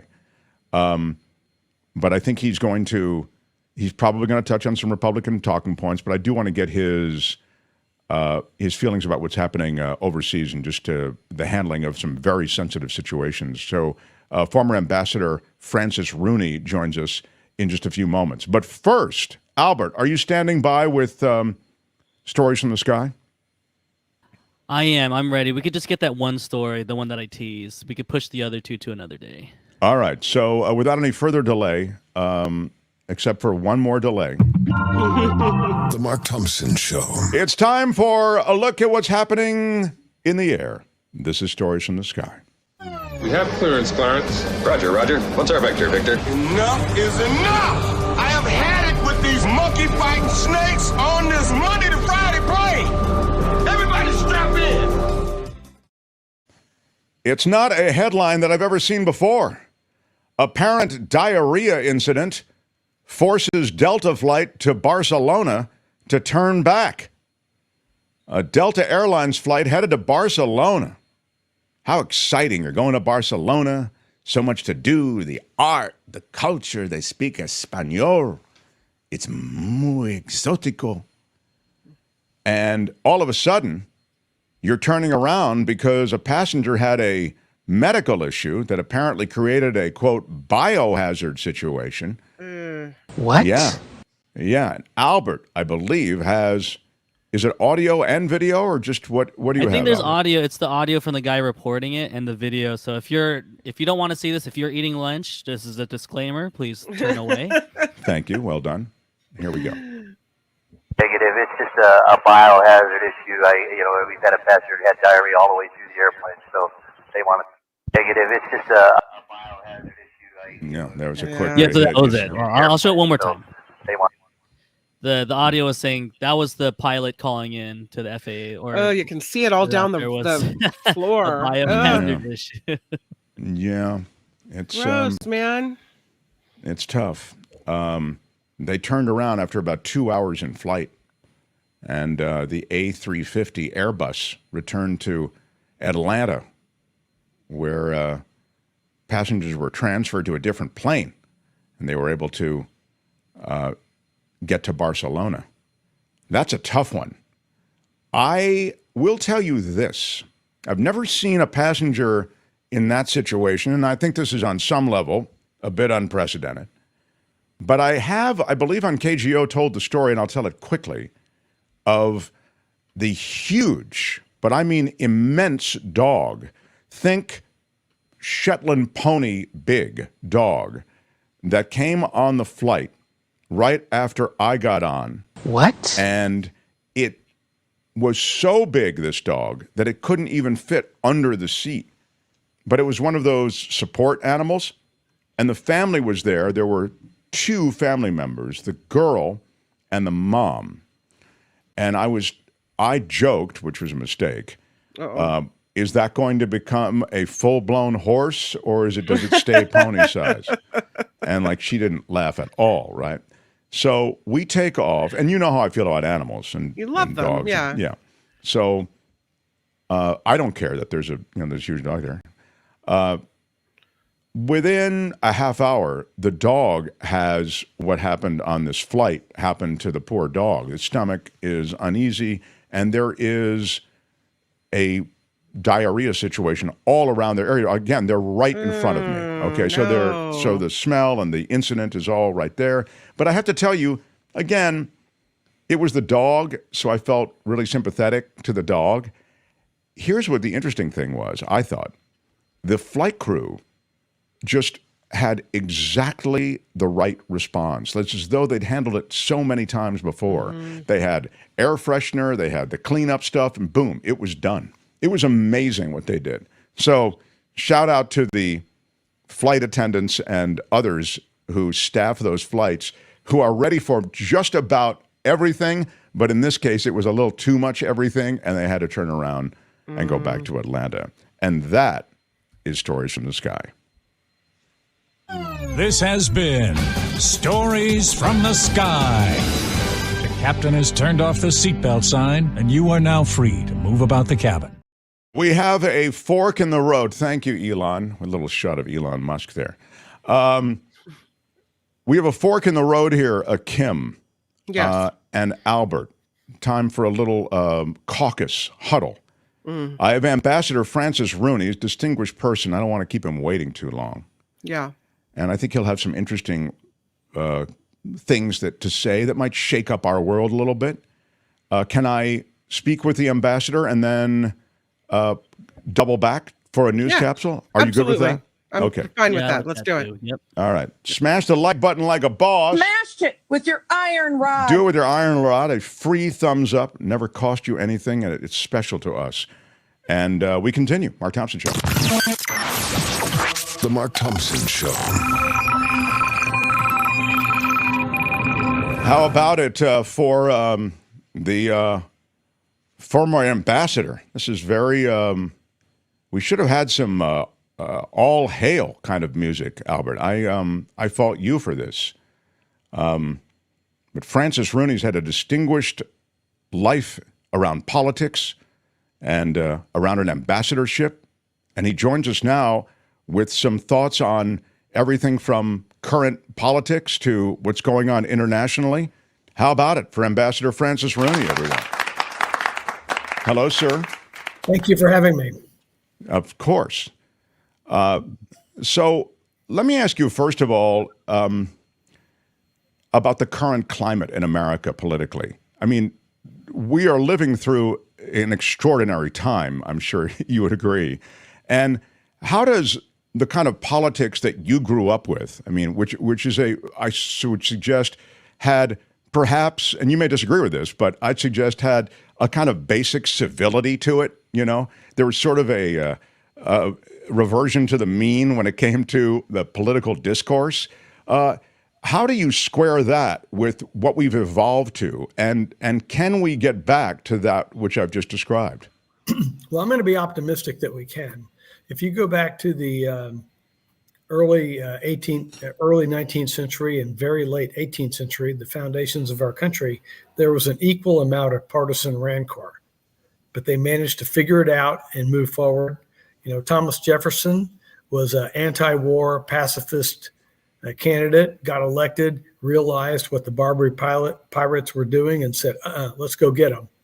So we need a little more of that kind of leadership that we used to have to bridge partisan gaps. And we don't seem to have it right now. But we don't seem. Yeah, we don't. If I were to concede that it's top down, we don't seem to have it. Then on either side, I mean, there is it's your party, which you I imagine you're still a registered Republican. Are you downcast at all by what's happened to that party, or do you really feel it's in response to these crazy Democrats type of thing? Well, it's two things. I mean, the polarity in the partisanship that has arisen in the last 20 years has driven a lot of people to extreme sides, right and left. And that makes it very difficult to find constructive solutions to difficult problems like immigration, China, et cetera, et cetera. The bigger the problem, the less chance that our government can solve it. All they can do is throw money at it. And that's not a good answer for American people. But I'll just give you an example, Ambassador. This Tommy Tuberville stuff, where he's holding up these, essentially he's blocked all of these confirmations and these promotions in the Pentagon because of I kind of own the lib moments that he's carved out for himself on the question of women's reproductive rights. You can't possibly be okay with that, are you? No, I think it's ridiculous. I mean, you're talking about apples and oranges. We're talking about funding the military and appointing leaders to the military. That has nothing to do with social issues. And he's conflating two things that shouldn't be conflated.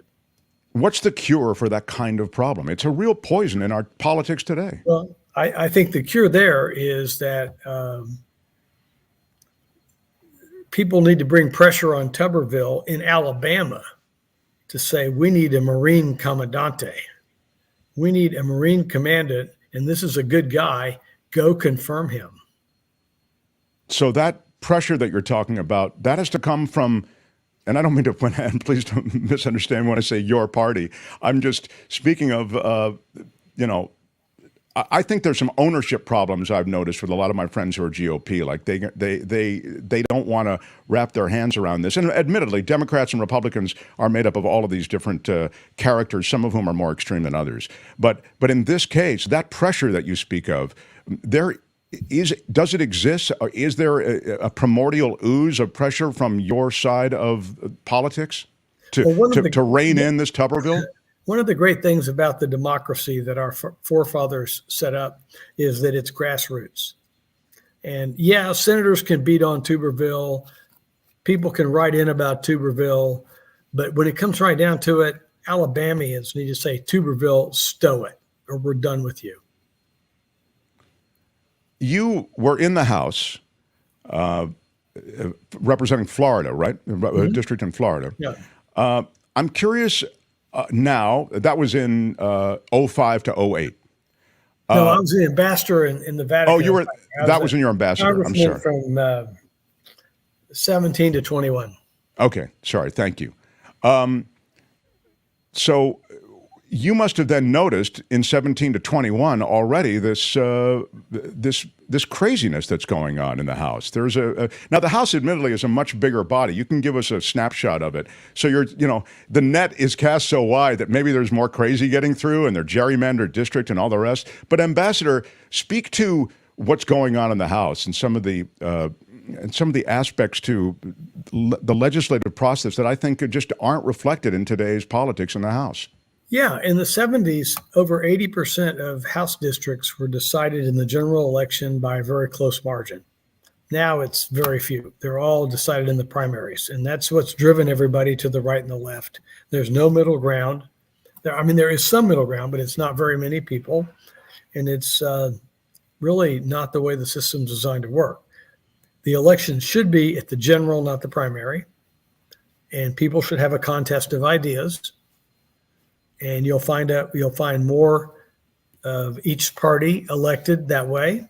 and they can figure out common ground. Like Ronald Reagan said, the 80% solution. Yeah. There is something to what you say when you talk about leadership, because I do think of a charismatic figure like Ronald Reagan, and I mean, I think you and I would probably disagree on the politics of Ronald Reagan, but I certainly would not disagree about the charisma of Ronald Reagan and his ability to sort of marshal people toward his ideas and his policies. There isn't a charismatic figure like that in today's American politics. Trump is certainly has the charisma of the entire field wrapped up in his ability to communicate, but it's what he's communicating that's a bit scary. We do lack a charismatic figure like a Ronald Reagan. Well, we lack a charismatic figure that is broadly based, that's not tactically focused on their narrow slice of their support, like Biden or like Trump. We lack someone that's broader than that can reach out and find consensus in America. We don't have that right now. I see our elections, and I'm wondering if you agree, though, and the reason I mentioned charisma was in part because you mentioned leadership, but also because in a way, these elections, particularly top-of-ticket elections, but you can tell me what it's like to actually run for the House, I see them as kind of a high school elections. I mean, where, these smack talkers and the guy who can own the moment, I mean, guy generically, man or woman, who can own the moment, own the libs the best increasingly because of the divided politics. These are the people who float to the surface. That has to frustrate you, doesn't it? Well, it does. At the end of the Clinton administration, like a quarter of congressional districts were considered highly partisan. Now it's like 80%. The whole thing has become so polarized and driven to the primaries that we really don't have any kind of way to bring people together. The primaries elect the people, so that drives them to the left or right and further widens the gap down the middle, which is what you've got to have to solve problems. You've got to have some kind of compromise in the middle. And I think that's so well said and said succinctly, so thank you. On the House side, now under GOP control, it also has to frustrate you that there is sort of a priority about, again, owning the libs or owning Biden, the Hunter Biden thing, the drumbeat of wanting to impeach the president. I'm just wondering, what's the cure to that? I mean, and I presume you wouldn't sign on to any of that. Well, I think the business about impeaching the president's ridiculous. Okay. Now, I do think Hunter Biden is a crook. And yeah, I don't think you get any disagreement from us here. His father is a good father, and he may have crossed a few lines. The child's had a lot of problems in his life. Can understand that as a father. But the guy's a crook, and we should call him out. And he should be held accountable for what he did. And I don't think you get any disagreement here. I guess what I'm asking about when I talk about your frustration is to have House hearings dedicated to this when there doesn't appear to be linkage. I mean, I would agree with you. For example, I've said on this show, I don't like the fact that Biden, the president, was even on a call to allow his son to imply that there was a relationship. I don't think there was, and I don't think Joe Biden wanted no part of that. He wanted to be a loving father, but I don't even like that he was on the call. All right, so I've made that point passionately. But you have to be frustrated as a GOPer to see the House in any way hijacked by this demand to have Hunter Biden investigations and the business of Congress being hijacked that way. Well, it would be a lot better if the Justice Department would do its job. If the Justice Department would do its job, prosecute Hunter Biden like they'd prosecute anybody else, then the Congress could go about their business of solving the bigger problems that face the American people. You don't feel that that leaving a prosecutor in place and dedicating him somebody who was a Trump-appointed prosecutor, that wasn't sufficient for you in terms of the Justice Department? I mean, I've read a couple of things where they've made some moves that weren't really great, like tipping off the people about his laptop and stuff before they could come check it out. I mean, it's like, oh, I'm going to come rob your store at 4:00. get ready, that kind of thing. And well, there's a lot of that, and we saw it with the former president, right? I mean, we need those documents back. We need them back. We're coming. No, we need them. All right. If you don't give them to us, we have to. No, we know there are more documents we're coming to get. So I think there's a lot at that level. Wouldn't you concede? Yeah. But I think Hunter Biden's had a lot of problems in his life. He's a defective guy, and he traded on his dad's influence. And they might as well just admit what he did and move on. Try him for what he did. He was clearly bought off by the Ukrainians. I mean, to make $600-something thousand a year as a director with no oil and gas experience, doesn't. No, of course, absolutely. I wouldn't disagree with you for an instant about that. And so then I look to Jared Kushner and what happened under the Trump administration. These are people who actually served in the administration who would appear to have had a less than holy way of going about their relationships, particularly in the Middle East. Do you support investigations into that? Well, I think that what Kushner did was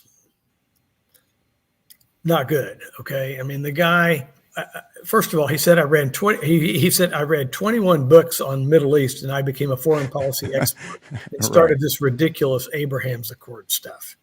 And it was totally distractive from 50 years or 70 years of U.S.-Israel policy. Made no sense.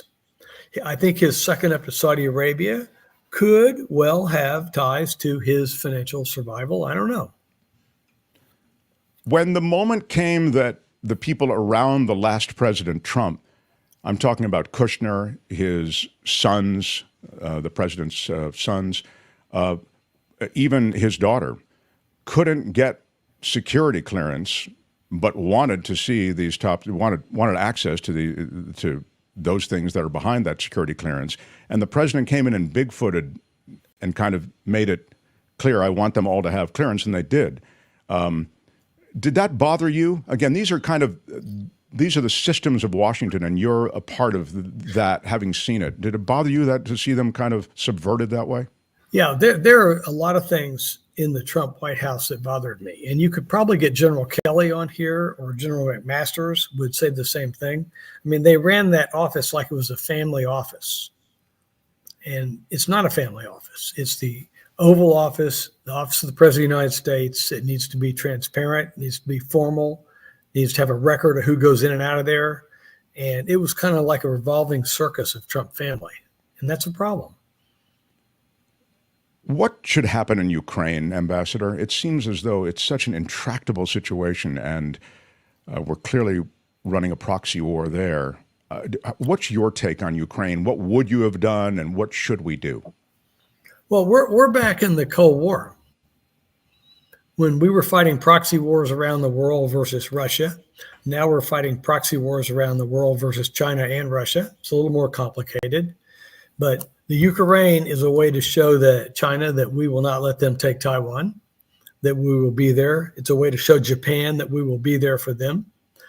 I don't think we can let Russia just roll over the Ukraine as long as the Ukraine can fight, and they seem to be able to do it. So you have thus far no issues with the kind of support, the military, arms, et cetera, that has been shipped off and that was promised them. I don't. The conundrum here is, what's the way out? And is it ever going to be reasonable to cut a deal with Russia, let them keep Crimea or part of Crimea and move on? I don't know. The best would be if Zelensky could mount some kind of huge, overwhelming force and drive them out. I don't think that's going to happen, at least as far as he might drive them out of the Donbass and the eastern side of the Ukraine, but I don't think it's going to happen in Crimea. Are you frustrated with our own military, the American military? I'm not frustrated with our soldiers and our leaders. I'm a little frustrated with the budget. I think there's a lot of things in the budget that don't relate to military preparedness. And AEI, the American Enterprise Institute, did a study of that. And out of $800 billion, they said $160 billion of that budget does not directly relate to military preparedness. There's a lot of things in there that a different country might not have. China, for example, wouldn't have it. They seem to be able to build more ships with 1/3 of the money than we can. We still have all these soldiers in Ramstein base, Air Force Base in Germany that have been there since the end of World War II. And the fight's in Poland. Let's get those guys out where the fight is. And NATO. Why is NATO in Brussels? How about putting those NATO guys out there where the fight is so they can feel the heat and see what's going on? I mean, it's a post-World War II arrangement that was struck, even as it's evolved since then. If I'm very frustrated with our military budget, period. I think I grew up in Washington, D.C., and I know that much of that money never leaves the Beltway. It's a scam, man. It's a scam. And I have to think that you, having, been in the belly of the beast in the House, you have to have walked away, and I think you sort of hinted at it, maybe not as strongly, but you have to walk away thinking, wow, this is just, it's not cool. It's a waste of taxpayer money, money that we don't have. Well, it is. I mean, like I say, the Washington Post said there's 20% of the $800 billion that doesn't relate to military preparedness.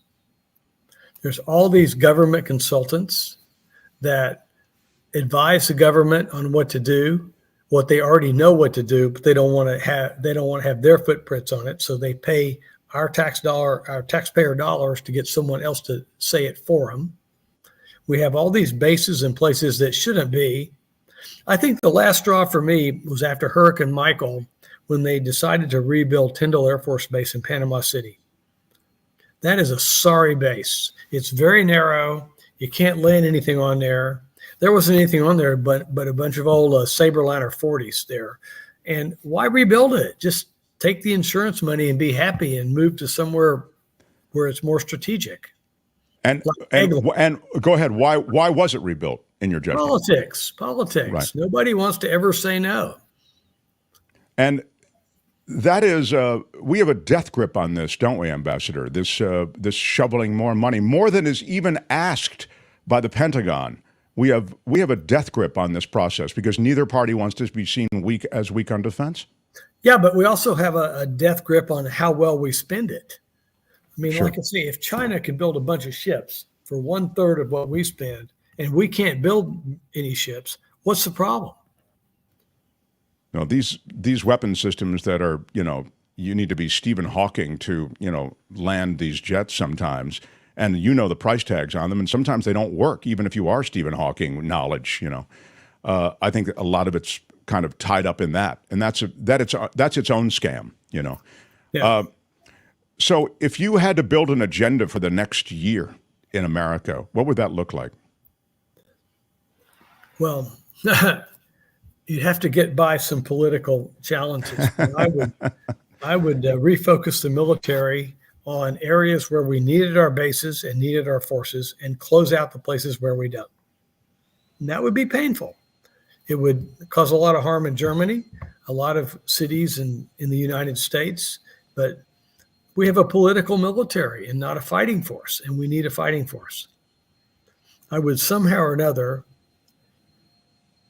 figure out a way to solve for immigration. On the one hand, we need a border. The basic principle of geometry is you are not a geometric entity if you don't have a border. But on the other hand, we need workers. We have people that want to come here. And we should figure out a way, as President Bush tried to do in 2007, to let them come in under a work permit program where we register them, we know who they are, and we can put them to work. So everybody wins. We get workers, our economy grows, but we have a border and we don't have people that we don't know about coming in here. The immigration situation in America has been used essentially as a political cudgel, and so you have neither party with, although Obama had a comprehensive, it was a bipartisan immigration policy and bill. That legislation was kicked out, as I recall. It was ultimately, I think Lindsey Graham even signed on to it, but in the end, nothing happened. I mean, again, it's more valuable perhaps to have an immigration problem than it is to solve an immigration problem. That's very well said, and that's very unfortunate. The Obama-Boehner effort was the George Bush effort resurrected 8 or 9 years later, and it would have enabled to have people come in here and work on work permits. It would have strengthened the border. And it was the right-wing Freedom Caucus that killed it. Unbelievable. In fact, it killed John Boehner's speakership. That's right. That's right. That's exactly right. Boehner went down after that. Listen, Ambassador, this was great. Appreciated your input, and I know we don't come at things always exactly the same way, but as it turns out, and I think this is so true, we do come at things the same way in more ways than people probably would think, with just the the Republican-Democrat kind of a partisanship that has informed so much of the conversation in America. I really appreciate spending some time with you. Thank you, my friend. Thanks for having me on. And the beauty of our democracy, in principle, is it can accommodate reasonable debate and figuring out the best solution for all parties. Hear, hear. Bravo. Francis Rooney, former ambassador, thank you so much, sir. Appreciate that. The Mark Thompson Show. Well, we got some, I thought, some interesting perspective there. And as usual, as I was saying, you find that you don't disagree with someone as much as you might think you do. Look, I'm encouraged by that in a weird way. So, but more of that in the future. We'll get people through here. This is what I mean when I say I don't mind people who disagree with me on stuff. I think you can hash it out, or you can't. I mean, you reach a logjam. But I think this is the thing. Somebody like that has been around Washington and politics a long time, and they begin to share the same frustrations that we express on this show when it comes to military budget, when it comes to decision-making processes that are. And look at what he said about Tuberville. Okay, look at what he said about the military. I mean, these are things that we would all say. We would agree with him. So. I don't know. Bravo. Good get. I thought it was an interesting conversation. Yeah. Albert, what do I have to do here? Albert, thank you. Yeah, what do I do? Do I need to do anything, Albert? No, we have. I need to land this plane, sir. What? Kim, what do I need to do? Kim, how are you? Yeah. I have a news story that I'd like to talk to you about just briefly, and it is that Senate Minority Leader Mitch McConnell has no plans to retire. So that's the latest with him. He says that's no. Great. He told reporters he's going to finish his term as leader in the Senate. This after the two freezing up incidents, right? Yeah. Can you let him finish, sir? Yeah. Okay. We'll let him finish. So he suffered a concussion in March. The doctors are saying that's likely what's going on here. And he has no plans to retire over health concerns. So I did want to let you know that. Oh, there you go. Well, he's nothing if not, it's hard to get these people with a lot of power to let go of that power. He's in there. But Mitch is there. Mitch is bringing it. Apparently, and I've read a lot on this, nobody thinks he had a stroke. I mean, it's all this stuff. But yeah. I don't know. Sometimes I feel like I've had a stroke on this show, but they don't want to use the stroke word with this guy, Mitch McConnell. So you can freeze up for 30 seconds. I don't know what that is. But it almost doesn't matter. We're so used to stroke. Oh, my God, it was a stroke. Like, that's a bad thing. Whatever it is, the guy checks out for 30 seconds. He goes to wherever. And anyway, Luis has been very active in the chat today. I really want to give him a big shout out to Luis. $5. Kim equals troll blocker supreme. You go. True. Oh, was there another block? No, I haven't blocked anyone today. I just issued a warning. That's all. You go, Kim. Don't let our cool chat community become a virtual tenderloin. Speaking of a tenderloin, Luis, thank you for that segue. There is a hotel for sale in the Tenderloin. It's got 80 rooms. It just went on the market. It's got a parking lot right in the heart of the Tenderloin. There's some squatters. Got some squatters in there, so it's not without issue. There's a couple of things you got to take care of. There's a reason that this place is fun. Yeah. Okay. It's on the market for a whopping. What do you think? $21 million. Wow. Yeah. We could have that with cable and Wi-Fi and parking. The Civic Center Inn.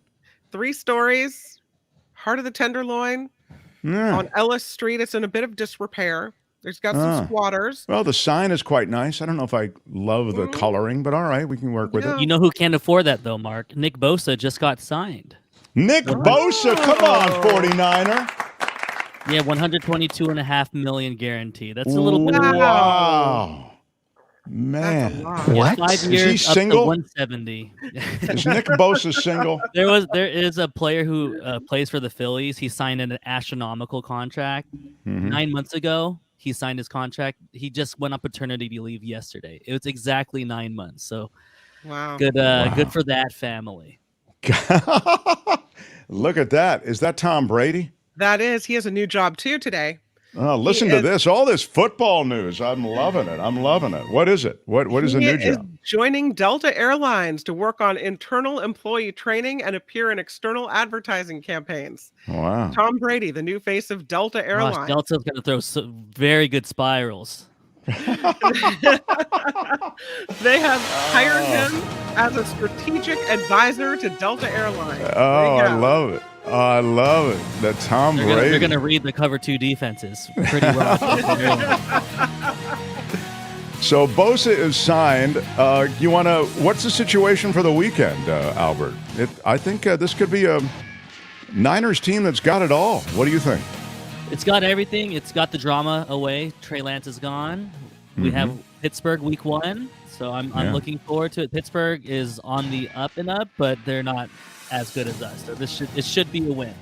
Yeah, but the division has gotten tougher. The Seahawks are tough, I think. Actually, they were tough last season. It was a surprise. Even weaker, and then the Cardinals are clearly tanking. That's true. Rams and Cards. Yeah. So just one other team to worry about. Knock on wood. Also, Commissioner, is there anything else in sports? What's happening at the U.S. Open? Can you get me a little U.S. Open update, and then I'm going to say goodbye. Aaron Rodgers, well, it's all football related. Aaron Rodgers was watching Novak Djokovic. And Aaron Rodgers very much in the U.S. Open spectator scene. That's absolutely true.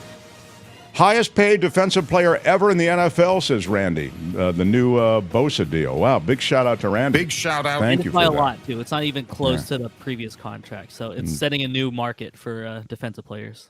Yeah. Wow. Here is a super chat. Big shout out. Big shout out. To Scott Rittenberg, $20. Thanks for the 20. Let's make the old Civic Center Hotel the Mark Thompson Show Studios. I love that. Remember Soul Beat in Oakland? Yeah. Let's make the Mark Thompson Show Studios right there in the center of town. I love it. Kim would get her own studio. Albert would have his own studio. We'd have to drive to the Tenderloin every day. That would be the best part. They're all minding their own business down there. They're in their own little world. Yeah, there is parking. There's parking. Oh, please, Kim, this is... No, please, there is parking. There's all kinds of drama, human drama being played out on the streets. You've got the needles everywhere. We could sweep up the needles around our area. Pipes, the pipes too. Yeah, the pipes, the other drug paraphernalia. Yeah. I actually like Scott's idea. Now, it is $21 million away from happening, which is perhaps part of the idea that we haven't thought through. That's like 3 game checks for Nick Bosa. Maybe Nick Bosa will buy it for us. Yeah, $20 million are drugs and homeless included, says Louise. Exactly. If you love people watching, it's a place to be. It is it is that. Well, we've done a lot. We've seen a lot today. I don't know. I almost hate to wind down. I honestly, we leave the light on for you. What's on tomorrow, Kim? What guest that was going to be here today is going to be on tomorrow? Robert Scoble will be here tomorrow. Robert Scoble will be here. We'll talk about AI. Yeah, it's going to be good. Robots. Also, we have author Maria Baltazzi coming by. What? Oh, Maria has got a great new book, actually. So I will talk to her. We have David Katz tomorrow, too. You sure we can land all these planes around David? I'm going to make it work. All right. You will make it work. And tomorrow, Albert is off. Tony is here. But Albert is back on Friday with Friday Fabulous Florida. His curation of that has already begun, right, Albert? Yes, and actually, keeping with sports, Friday will be the first day when the NFL season started. The NFL season starts tomorrow. Oh, yeah, that's right. I will have the commissioner's reaction, so that's going to be good. Bye-bye. The After Party Live starts now over on the After Party Live channel. Till tomorrow. Bye-bye.